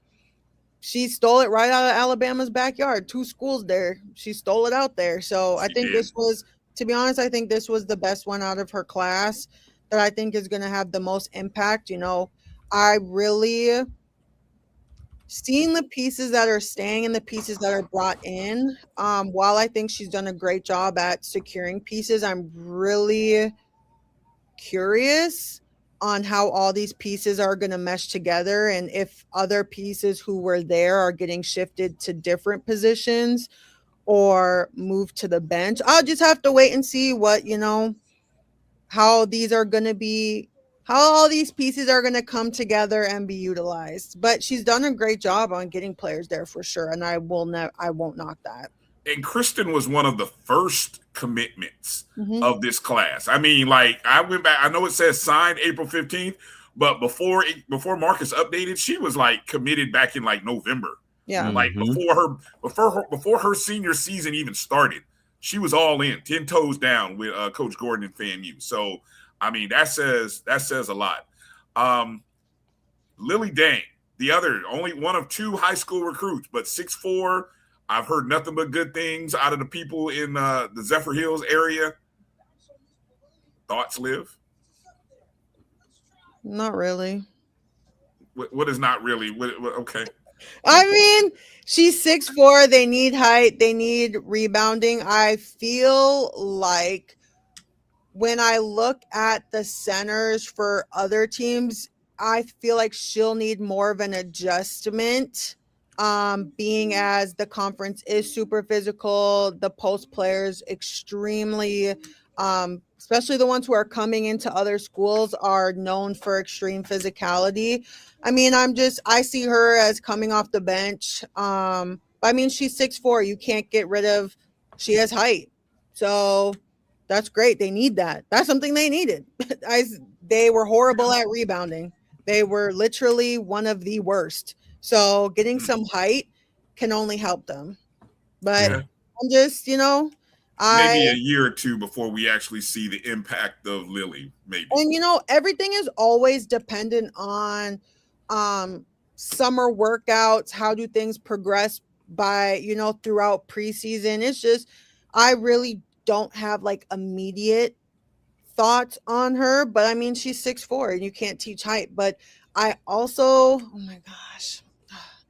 Seeing as post players have not been utilized in the way they should be within her system, it makes me just feel like it doesn't matter who they get at the post position. When last season, I personally, this is all personal, feel like their post player could have been utilized a lot more. And every time she started being successful, the guards would just go away from her. So again, when it comes to post players within her system, I just have to see how they're going to be used, because from the last few years, they don't get used. And post players get frustrated with that. Like, they're the ones running up and down the full 94 feet and banging the whole game. So I'll be interested to see if there's an adjustment with the utilization of post players on the offensive end next season. Okay. I agree. Then we have Leah Sims, who committed back on April 12th. She's a 5'9" guard, one of the only true JUCO transfers from Lemoore College out in Lemoore, California. Another JUCO. Liv, you already kind of talked about how JUCO players roll. And she was on a good JUCO team. They went 20-9. She averaged 16 points, shot almost 50% from the field, but that very much so tells me she's an inside player only. She didn't shoot the 3 very well, but she averaged 11 rebounds. So again, getting to the source of one of their worst things of the team last year, rebounding. But I think that's a great get. 5'10", athletic, can finish around the rim, and she rebounds. Hey, I'm not mad at it. We need rebounders. Well, here's another rebounder.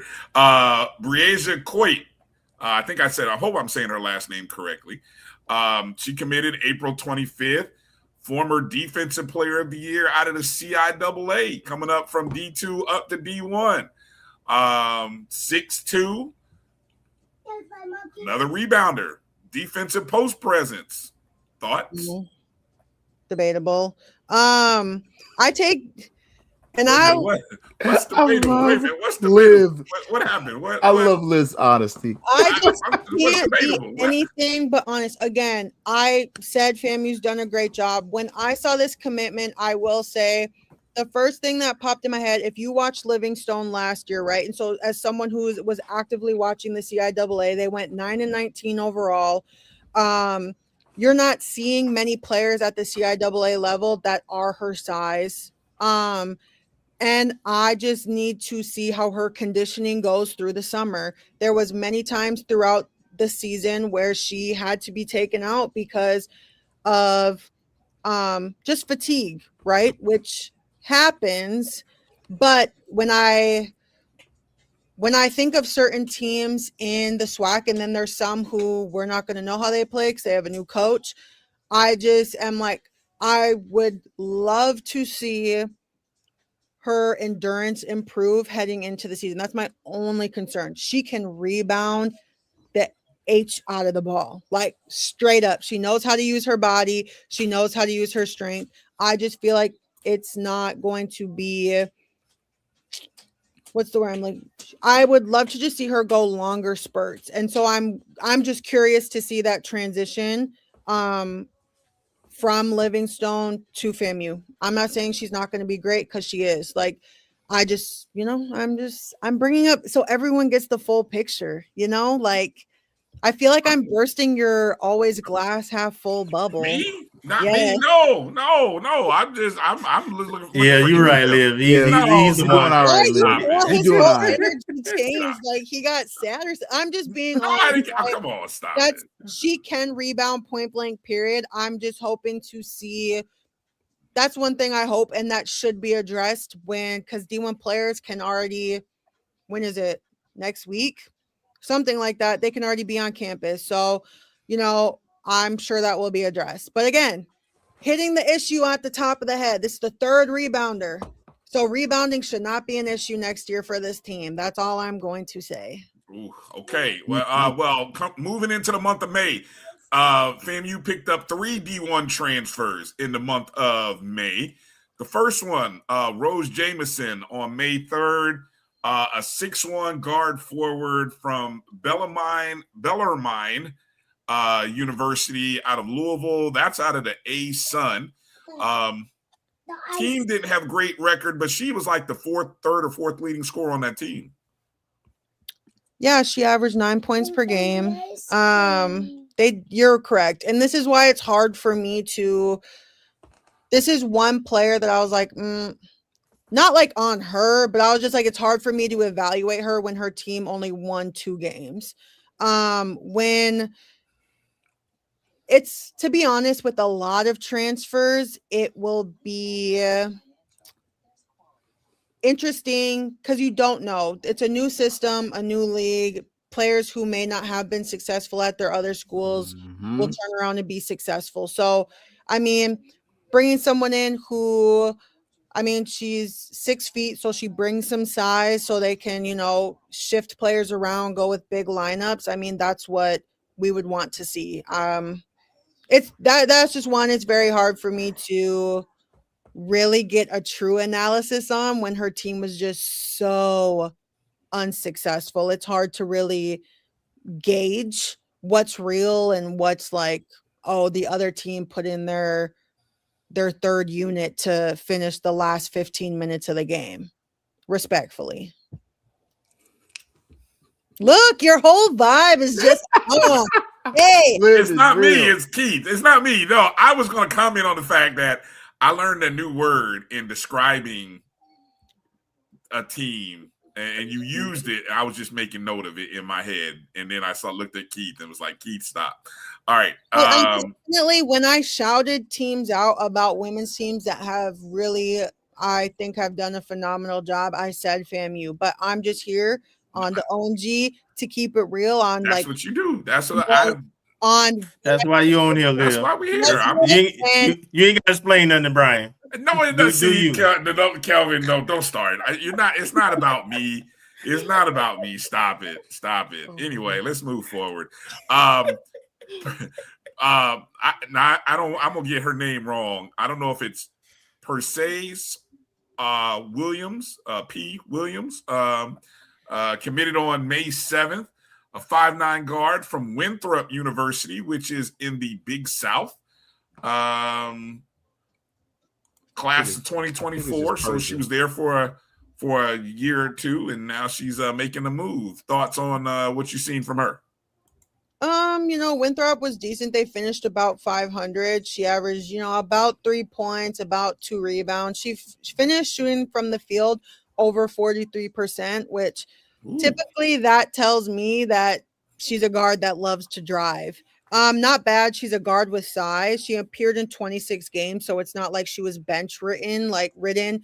She was getting minutes on, a decent team. So I think, a guard with size is always a good thing to have in the rotation. Again, I'm really curious and intrigued to see how these new pieces fit with the existing team members and how it's all going to work, because I'm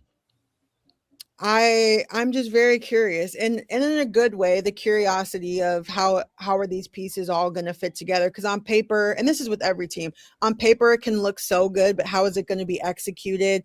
How are they going to fit?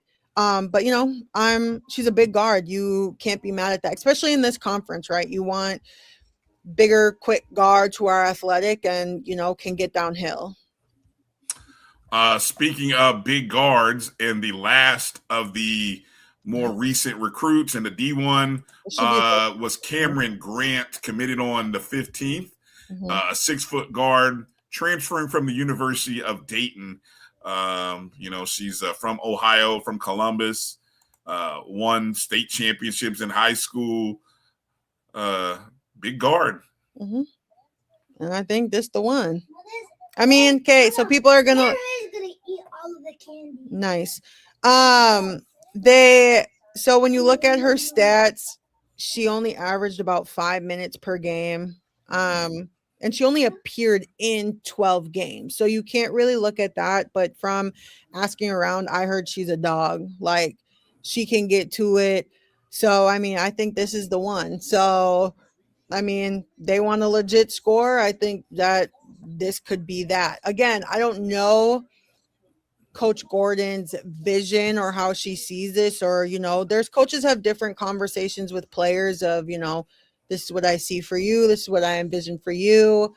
But typically you're not seeing a player go from, and I love my school, I love all HBCUs, but you're not typically seeing a player go from Dayton, a higher major school, to go down unless, certain things are being said in conversations, to be honest. Like, that's just being honest. There's different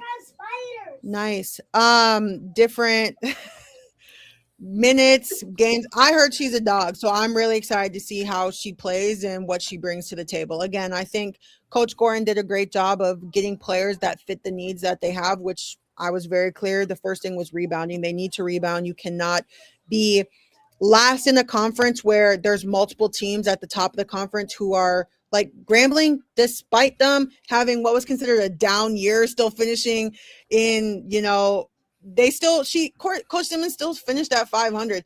They were finished like number 2 in the country in offensive rebounds. Like, you can't be last in the conference when you have teams who are competing. And then A&M was nationally like some defense, like opponent defense and opponent, like, you just can't. You need to be able to rebound. You've got to be able to generate points. And I think that she got the players who will fit those gaps and do just that, and fit, from what I'm seeing and what I kind of envision, fit around what she already has. But I'm like, ooh, who's going to be the shooter? Just the knockdown shooter, right? That's my only thing now, as we're like talking about the roster. Because again, with Subarats, which she was considered their 3-point shooter, and I don't know.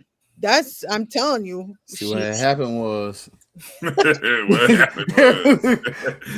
And so now I'm just like, and a lot can change in the summer. If you get on a gun and you start shooting, when I shot my best, I was literally in the summer shooting like over 500 threes every single day, different spots, because you just got to learn your shot and know, like, the second it leaves your hand, you should know if it's in or out. So someone could become like a good shooter from the perimeter for them. I'm just interested in to see how it all comes together. But I think this is a good class for her. And I'm excited to see how it all fits together because, they still have Shania McCarthy, who Yep. I thought was very up and down, but she gave me Yeah. glimpses that really excited me. Yeah. And I was like, Yeah. all I want is for you to be consistent, please. Consistent. Yep. That's all I was asking of her. Like, I was like, that's all we need. And then obviously, I am a huge fan of Giles Jones. I will just I'll rave about her all the time. I don't care because she definitely has that dog mentality. She's not scared of anybody. Nope. She'll do all the work. And I felt like, especially down the stretch, she was so massive in attacking the basket, getting them buckets when needed. I just am a huge fan of her mentality because I feel like the mentality she had is not something you can be taught. You can't be taught to be a dog. You either are that or you're not. And so I felt she brings that grit. And then, they have like different pieces we didn't see as much, but I am excited to see the jump for Ellington. Obviously she got hurt for a period of time.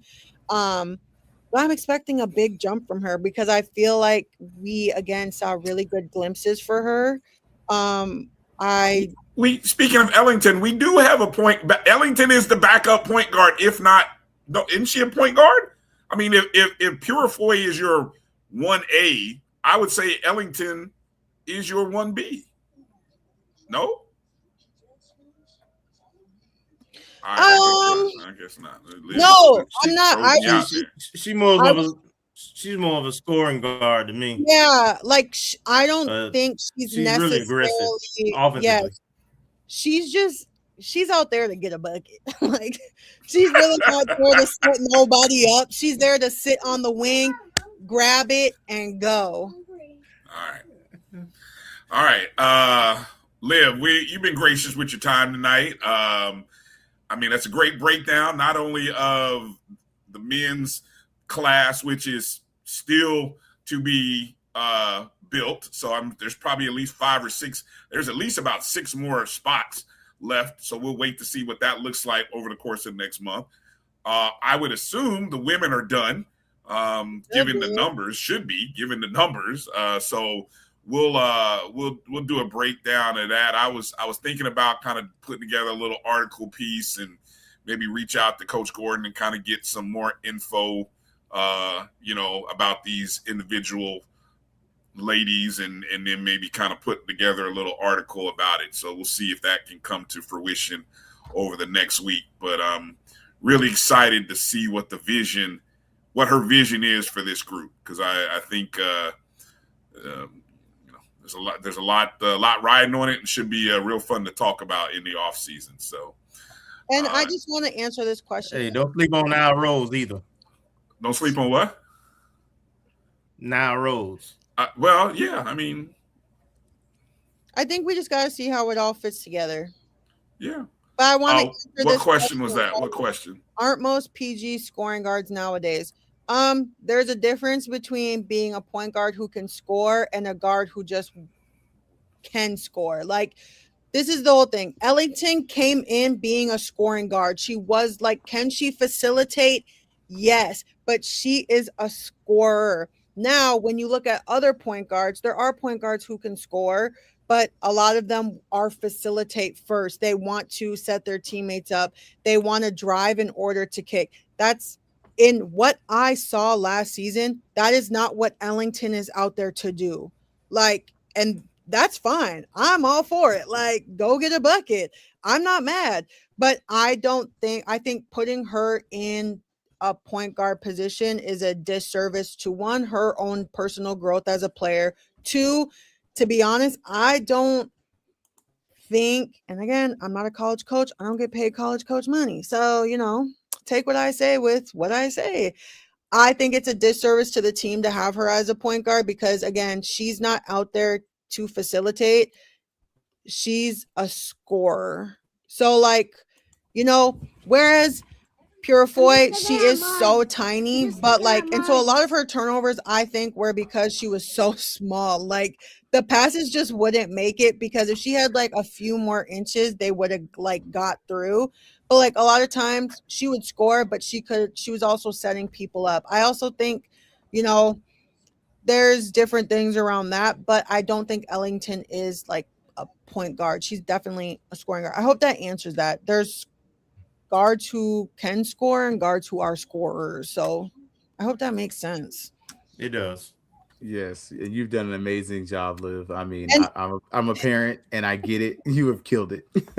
And also, I just want to say to everyone who's watching and gonna watch this, I'm just here to again, if you look at my tweet, I shouted FAMU out. They were number 1 on the thing. I said I am very impressed with what Coach Gordon has done. But when I'm on the O&G, I'm going to address, hey, here's some things that may be a concern. Here's some things we should look for as the team starts to gel together. What is the system going to be? Are post players actually going to be utilized? Where's the shooter? These are questions we can be asking, but please do not take my words and be like, oh, I did say that, but in the context of being like, hey, here's some things that should be addressed in the off season. Anything can change from now to October, even November. Games don't start till November, so anything can change within that time frame. But I am wearing my FAMU women's basketball gear. See that? Wow. Throwback. Throwback when we were Russell. Russell. Right. I peeped that. Little You earned throwback. that one. You didn't pay for it. You earned it. Yeah. Liv, appreciate your time again, as always. Appreciate your honesty. Love everything that you're doing out there in these spaces. Absolutely. And again, as of these comments are only good as of May 20th, 9:15 p.m. Central Time. It could change tomorrow. You can see some stuff happen tomorrow. We never know. Right. So I love the timestamping comments. I love it. All right, Liv, go take care of little man. Put him down in front of the TV. Let him watch Wemby for about 10 minutes. It's games getting nuts right now. So we do not. We don't really watch basketball. not there yet. No, Not there I yet. mean, depends on his mood. Sometimes he wants to, and then once he's done with it, it's time to be done with it. So Wemby, he's 7'4". Look at that big guy. Look at that big guy on TV. It's like us growing up watching Ralph Sampson back in the day. Like, how tall is he? Good Lord. Anyway. That dude is an NPC, as the kids would say. All right, Liv. Good night. Be well. Good night, Liv. Appreciate you. Take care. Okay, let's.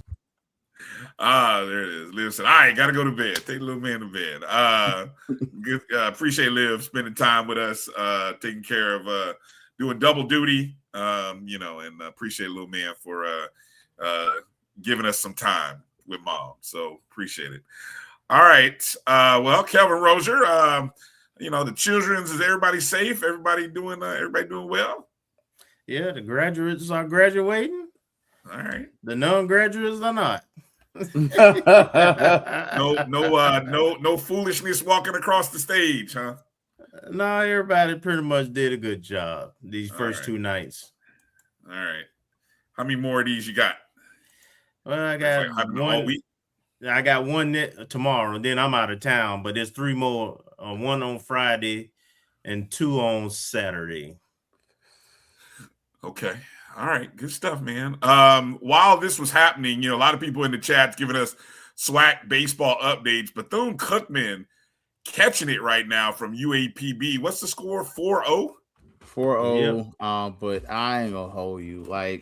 Did Sanchez start? Did Edwin Sanchez start this game? I don't know who's starting, but I ain't gonna hold you. West Virginia, oh Lord. I'm thinking about somebody in West Virginia State, but they don't look really good. UAPB, if you look at them defensively, they don't look polished. Some of their at-bats. I would not be surprised if Cookman makes a comeback.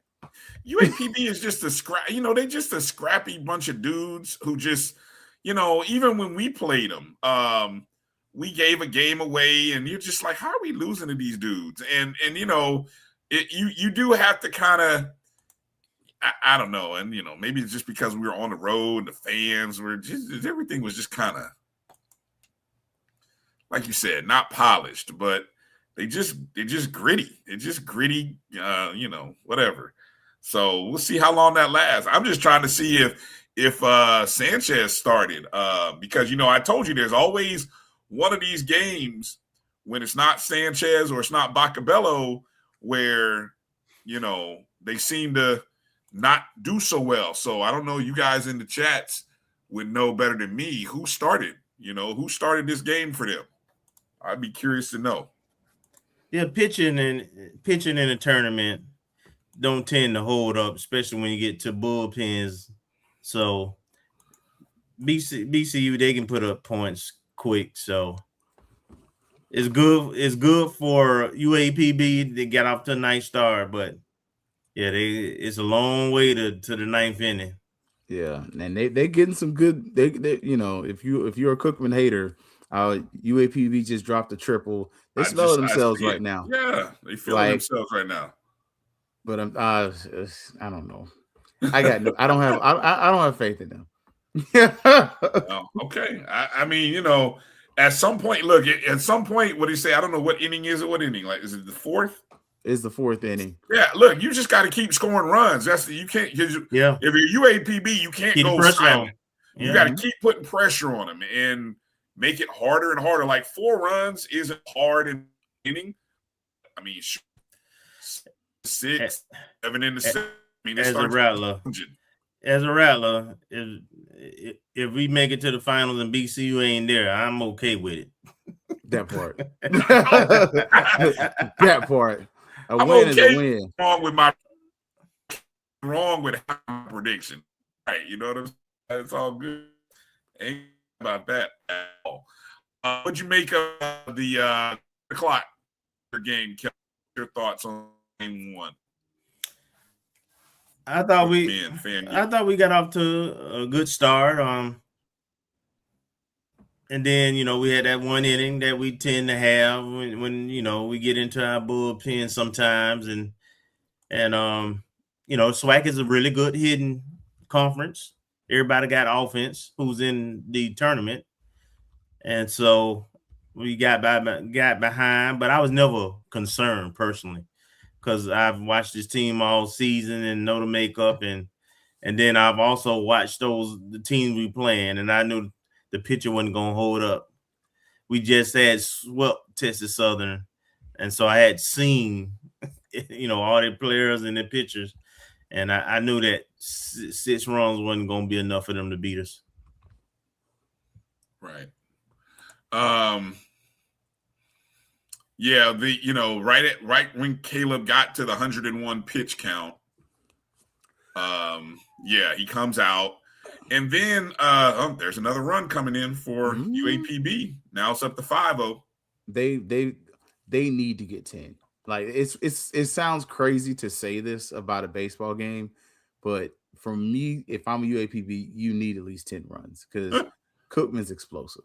And this is Sanchez on the mound. So this is your ace, the SWAC pitcher of the year, getting roughed up here. And I'm curious to see if Coach Hernandez is going to leave him in there. I know there's a meeting going on at the mound right now. Be interesting to see how much longer does he go.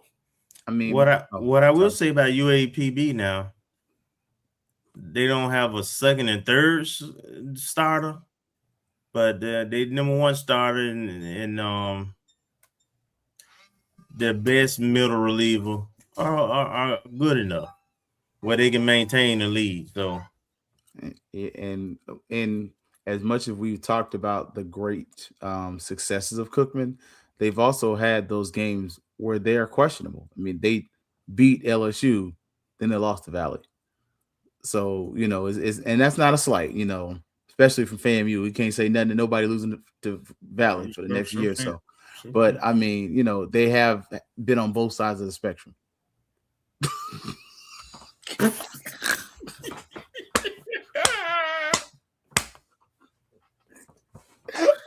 That Kelvin was muted on purpose.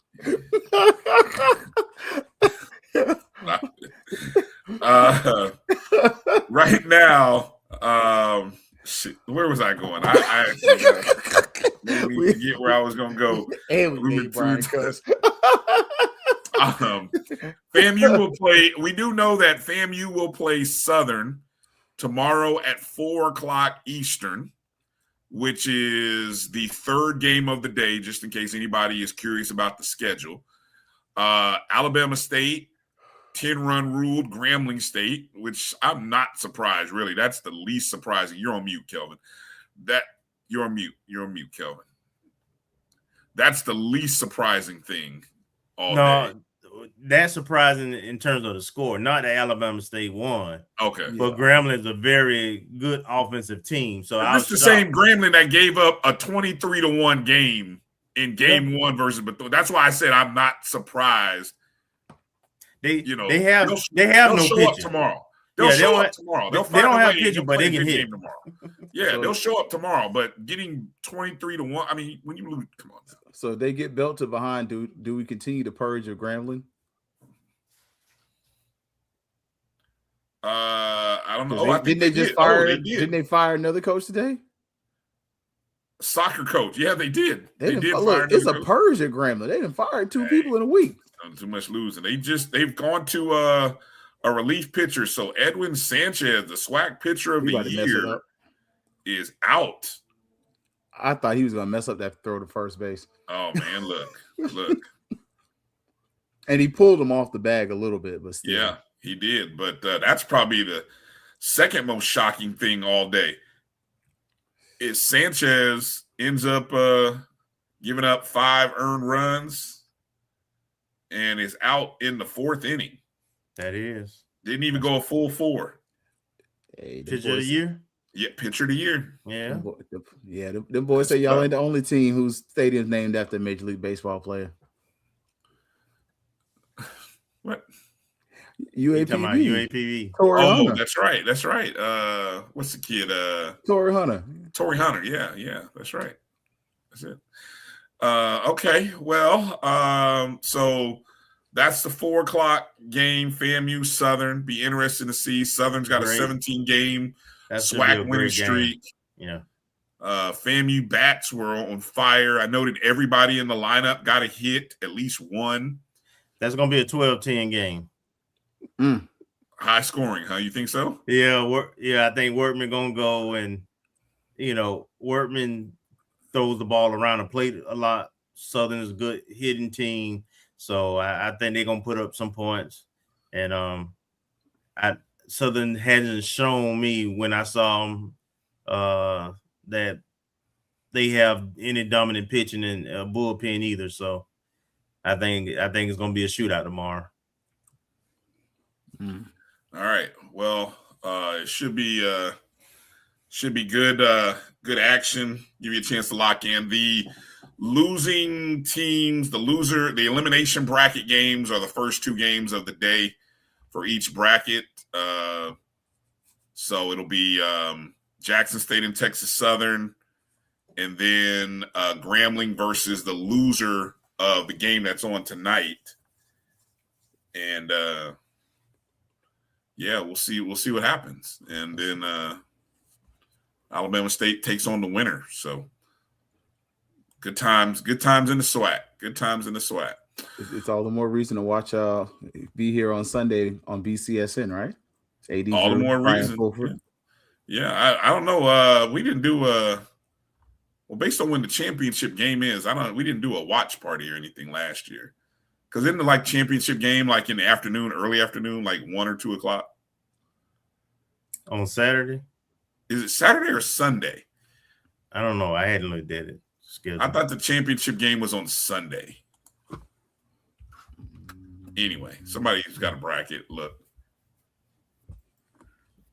But let's see. We'll see. Okay. Well, anything else left that you guys thought we should mention? I know it's kind of late. And yes, it's Sunday at 1 p.m. Okay, I thought it was Sunday 1. Grades. Y'all want to talk about APR? Grades. Wide receiver coach said my players go to school.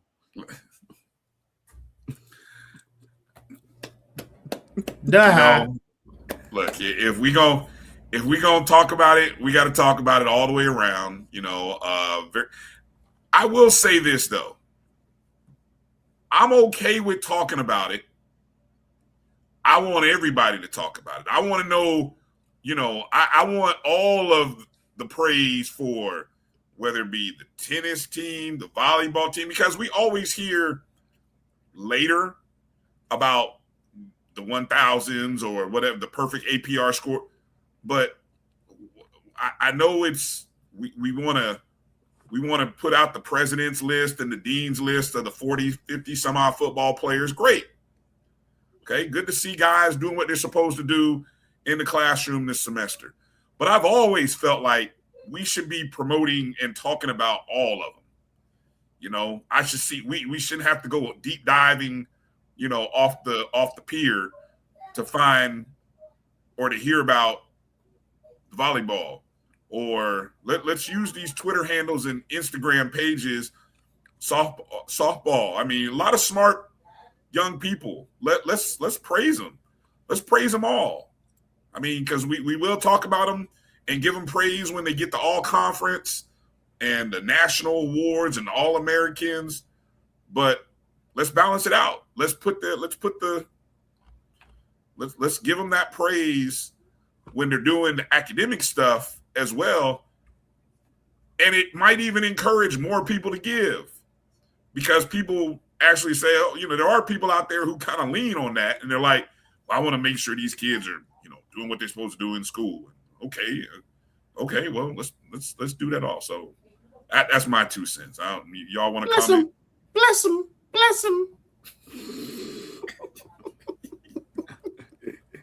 No, man, on the real tip, I'm glad that, the coaches are on it and the student athletes are responding in football specifically. And it's no surprise to me. I know where Quinn stand on that. And of course I know where those two FAMU High folks stand on that, and all the coaches are in lockstep, and it's not an option. You either gonna make the mark or you ain't gonna be there. Mm-hmm. And that's the way it should be. Absolutely. We saw that. Don't forget our season tickets. We saw that notification come out. I tell you, boy, folks started asking questions at 220 Club, and you start getting some get some consequences, huh? Yeah. Did they go on sale officially, or was it just the announcement that? What was the date on that? They are on sale now. What you talking about? Season tickets? Season tickets on sale now. Man, sure. I ordered mine back in. I ordered mine back in February. Now they ain't printing them out. You ain't getting them yet. How'd that happen? See, if you're a season ticket holder, you got an account, Ticketmaster account, is for new, and they invoice you. No, it's nothing new. Somebody's out there not a season ticket holder yet, but we're trying to encourage them to be, right? Absolutely. Okay. Membership has its privileges. Such as? That ain't for me to say. Just follow me. Do as I do. I got a pen from the Rattlers and Arms. I did. Let me see what color is yours. Mine was a different color. Let me see. Mine's orange. Oh shoot. Okay, mine was different. I got green. A green one. I got a green one. There you go. Spurs are on a down 4 right now. 10 minutes to go. Anyway, just thought I'd throw that out there. See if we get some more madness like the last 2 days of NBA basketball. All right. Somebody asked for the renderings. I saw the email from Keith. So Keith, you got to explain what this is, because I am totally in the dark about what this is. I know Kelvin saw it too, but no, I hadn't looked at it yet.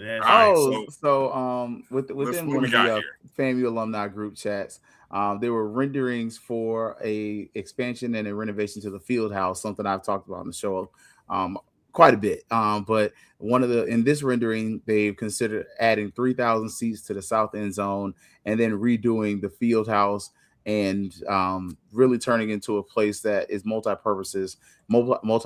So when you kind of go through the next picture, you get to see like the actual full vision of it. And it includes including an indoor practice facility as well. So just, having some forethought and trying to have some ideas for what FAMU could be and turning it into Division I football program. I think they estimated the cost to be about $25 million.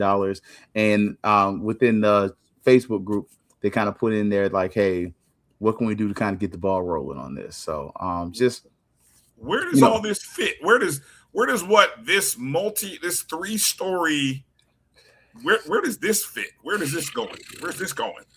I don't know how that fits in the space they put it at on the picture. Some of that to me just seems like a really wonderful dream. I do know on the old strategic plan where they were going to move Bragg and include a new field house, you were going to have that, but that's what the renderings they gave us, and they say according to their renderings it might be able to fit in that space where the field house is now. So this is the south end zone. My assumption would be they would be taking away that parking. Yes, if they build that to make it fit in that footprint on that south side.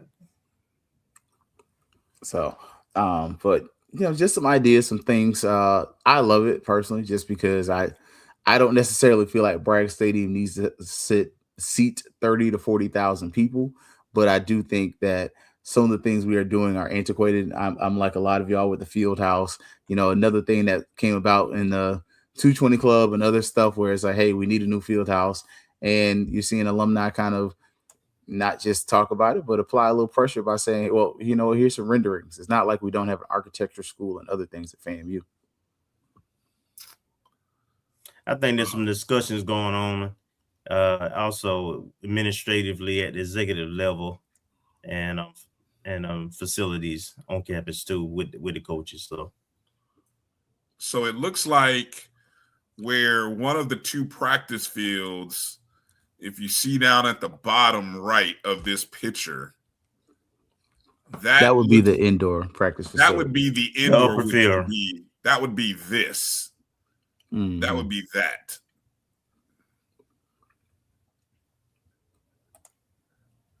The indoor. And some of that comes about just because of what's happening locally. Like you started talking about schools like Thomas County Central has an indoor practice facility. Lowndes High School has an indoor practice facility. And we're talking about high schools, not what Florida State has.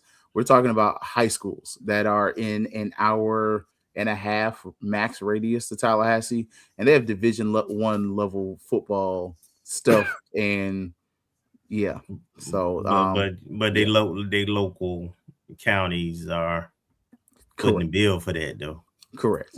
So yep. And very nice facilities. Again, so now the other picture, if you look at where the football stadium is and you see the end zone, the south end zone, they're taking up parking, like I said. Yeah. Well, how much parking are they really taking?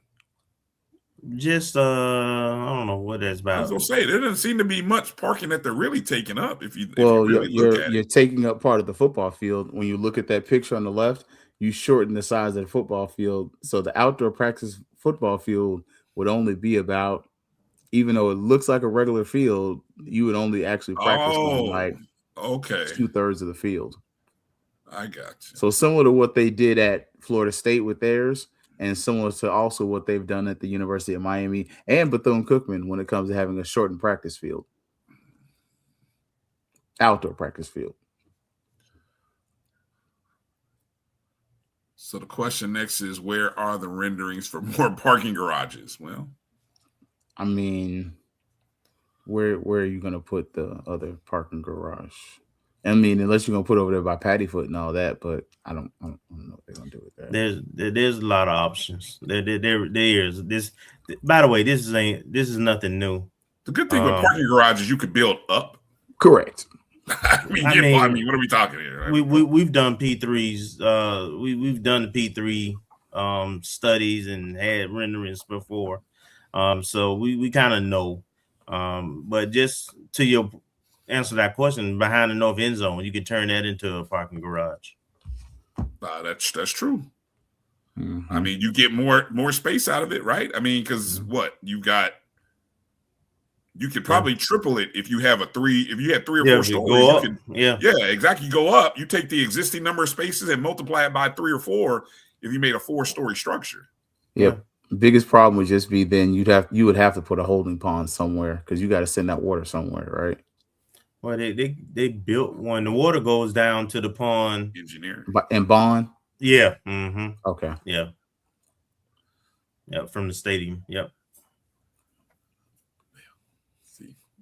Well, this is fascinating. I haven't been this excited about rendering since Milton Overton's drawings back in 2017. I like it. I love the rooftop lounge and I love the multiple suite levels. And I'll be honest. Oh yeah, and I said for the people in the front and the back, I would love for us to get our main post press box out of that space that we have over there and actually have like a real press area over there. Because leave that one the way it is. And just put another one that serves a different purpose on the other side. Yeah, that's true. Because personally, I would rather have the camera shots facing the Perry Street anyway. You don't like to have the shot of the campus in the background? They don't really show that, Harley. Well, what makes you think they would show the other angle? Well, what I'm saying is the alumni side is always, you can count on them. They there at every game.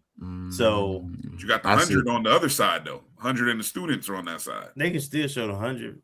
You got end zone. I like what you're saying though. You remember you got end zones. So if you go to other games, right? You got cameras in the end zones as well as on the press box side. Sometimes on both press box sides. So. Keith, we got to figure out who.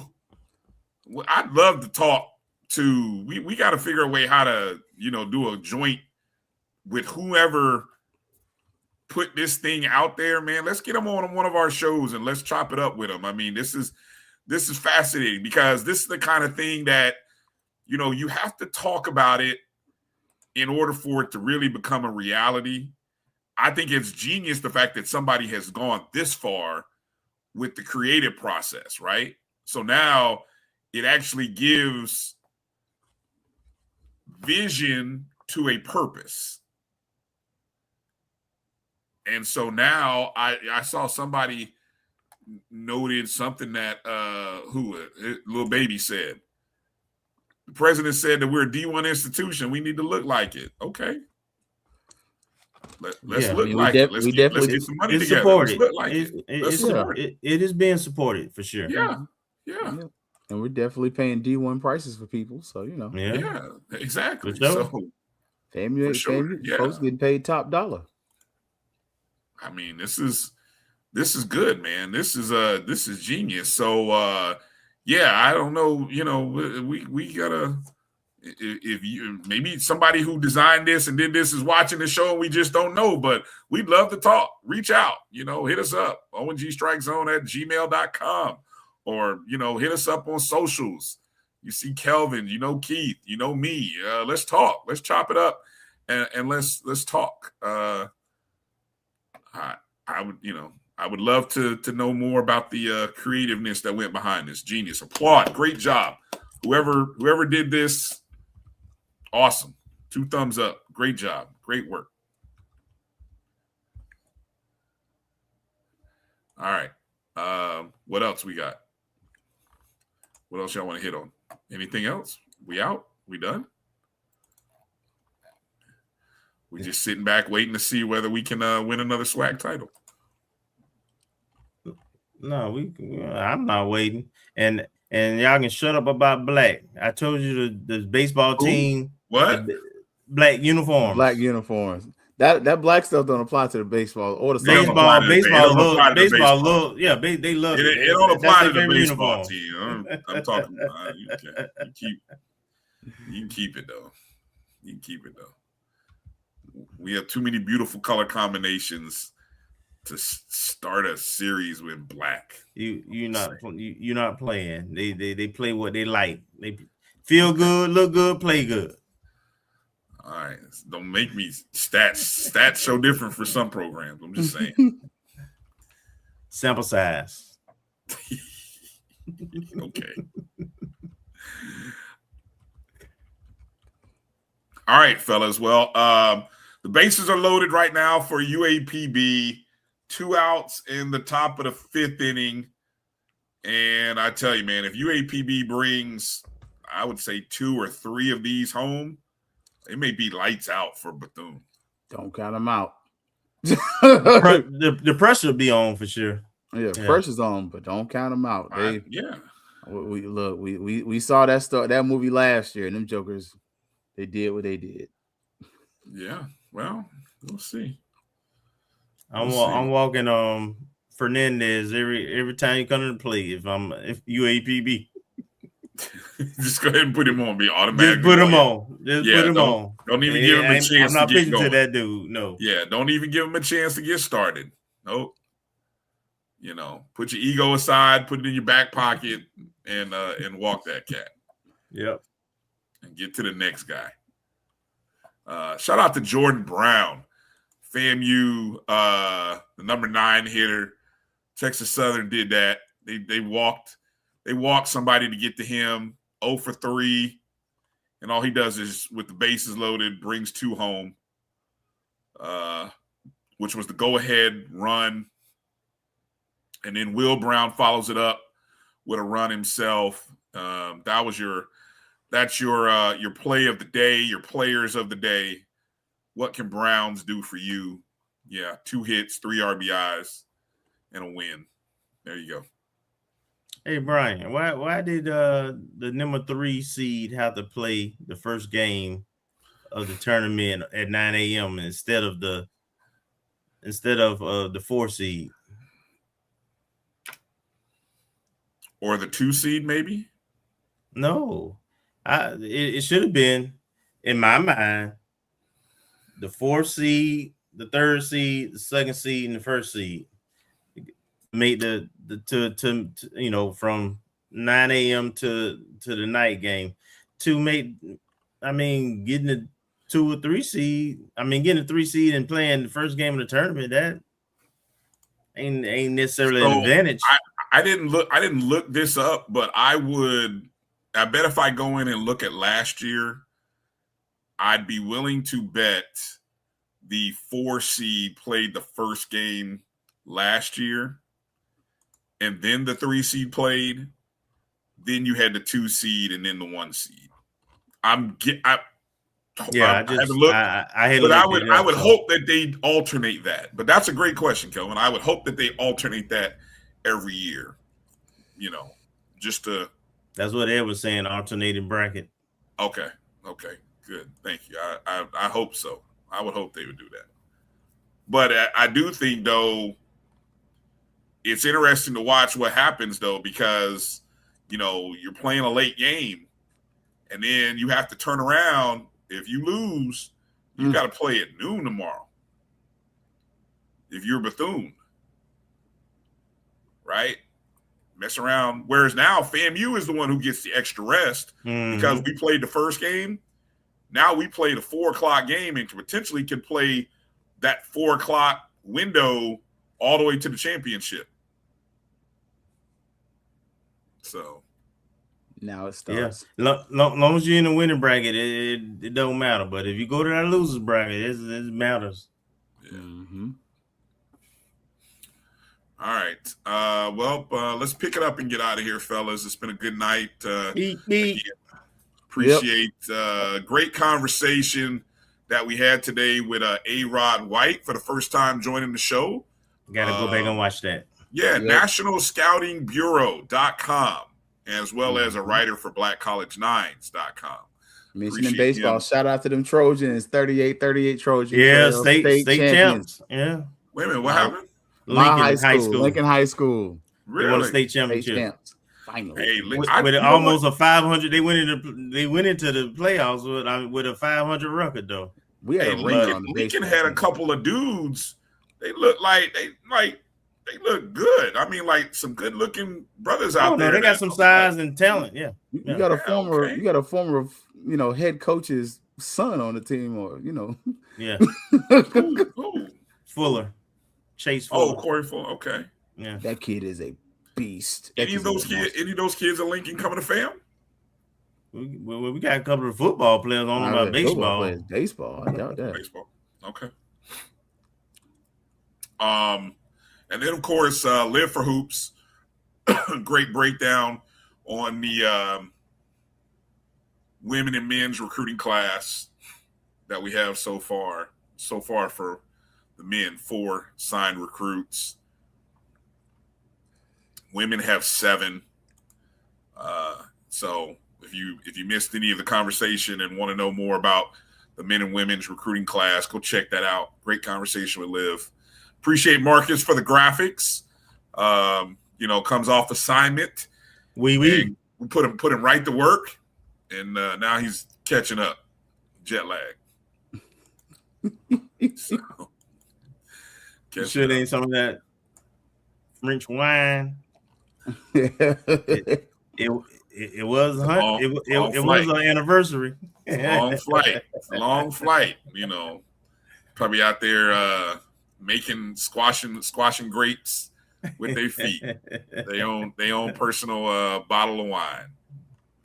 Let it age for another 25 years or something. You know what I'm saying? Yes, sir. That's cute. All right. Well, Keith, appreciate you joining in, man. Get the people any last words and thoughts and what you got upcoming. Oh man, catch you tomorrow. We'll talk a little bit about some of the happenings at FAMU, and we did drop this about the renderings here, but just in general, gonna celebrate some of FAMU, what's going on there, and celebrate FAMU baseball. Come back Thursday, and then some more recruiting, because y'all know it's that kind of season where it's like not a whole crazy lot going on, mostly recruiting stuff like that. So, but we're gonna be there also Friday. Catch me with St. Clair Moraine on Hallelujah 95, and just getting excited, man. You're a published author now, is that correct? I did publish an author. We won a little award in Winter Park, so that's where I was for a couple months. So writing a book for our chapter. So yeah. Look at you, Keith, man, doing big things. All right, I love it, man. Congratulations on that. Yeah, all right, don't be like Hopper. No, sir. Congratulations, man. Appreciate it. Just messing Kelvin for no reason. I know. All right. Kelvin, any last words?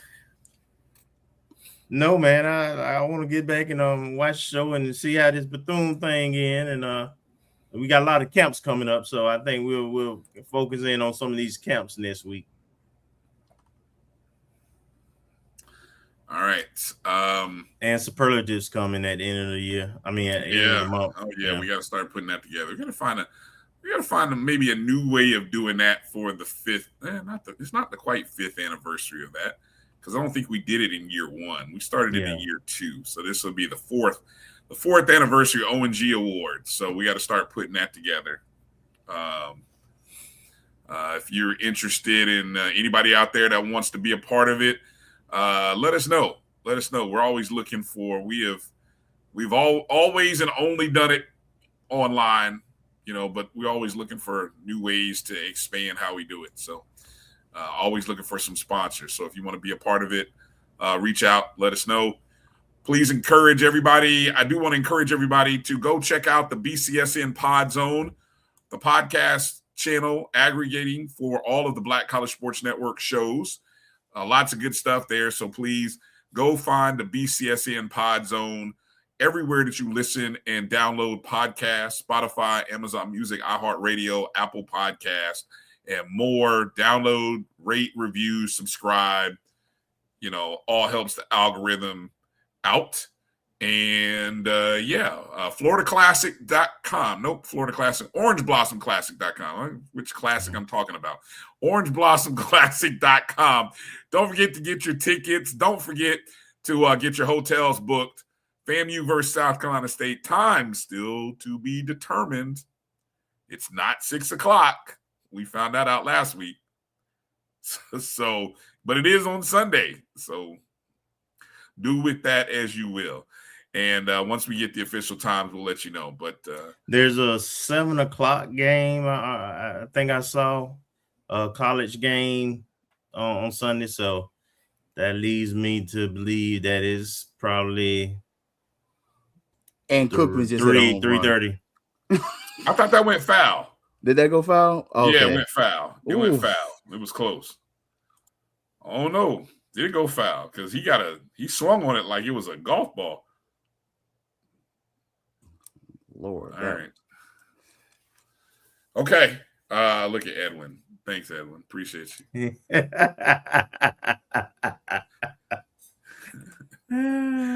All right, guys. Enjoy the rest of your night. Enjoy SWAC TV.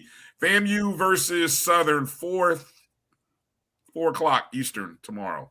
SWAC TV. All right. Stay in the winners bracket, baby. For Marcus Green, who couldn't be with us, Keith Hadley for joining in tonight, Kelvin Rozier, I'm Brian Fulford. Thanks for watching, everybody.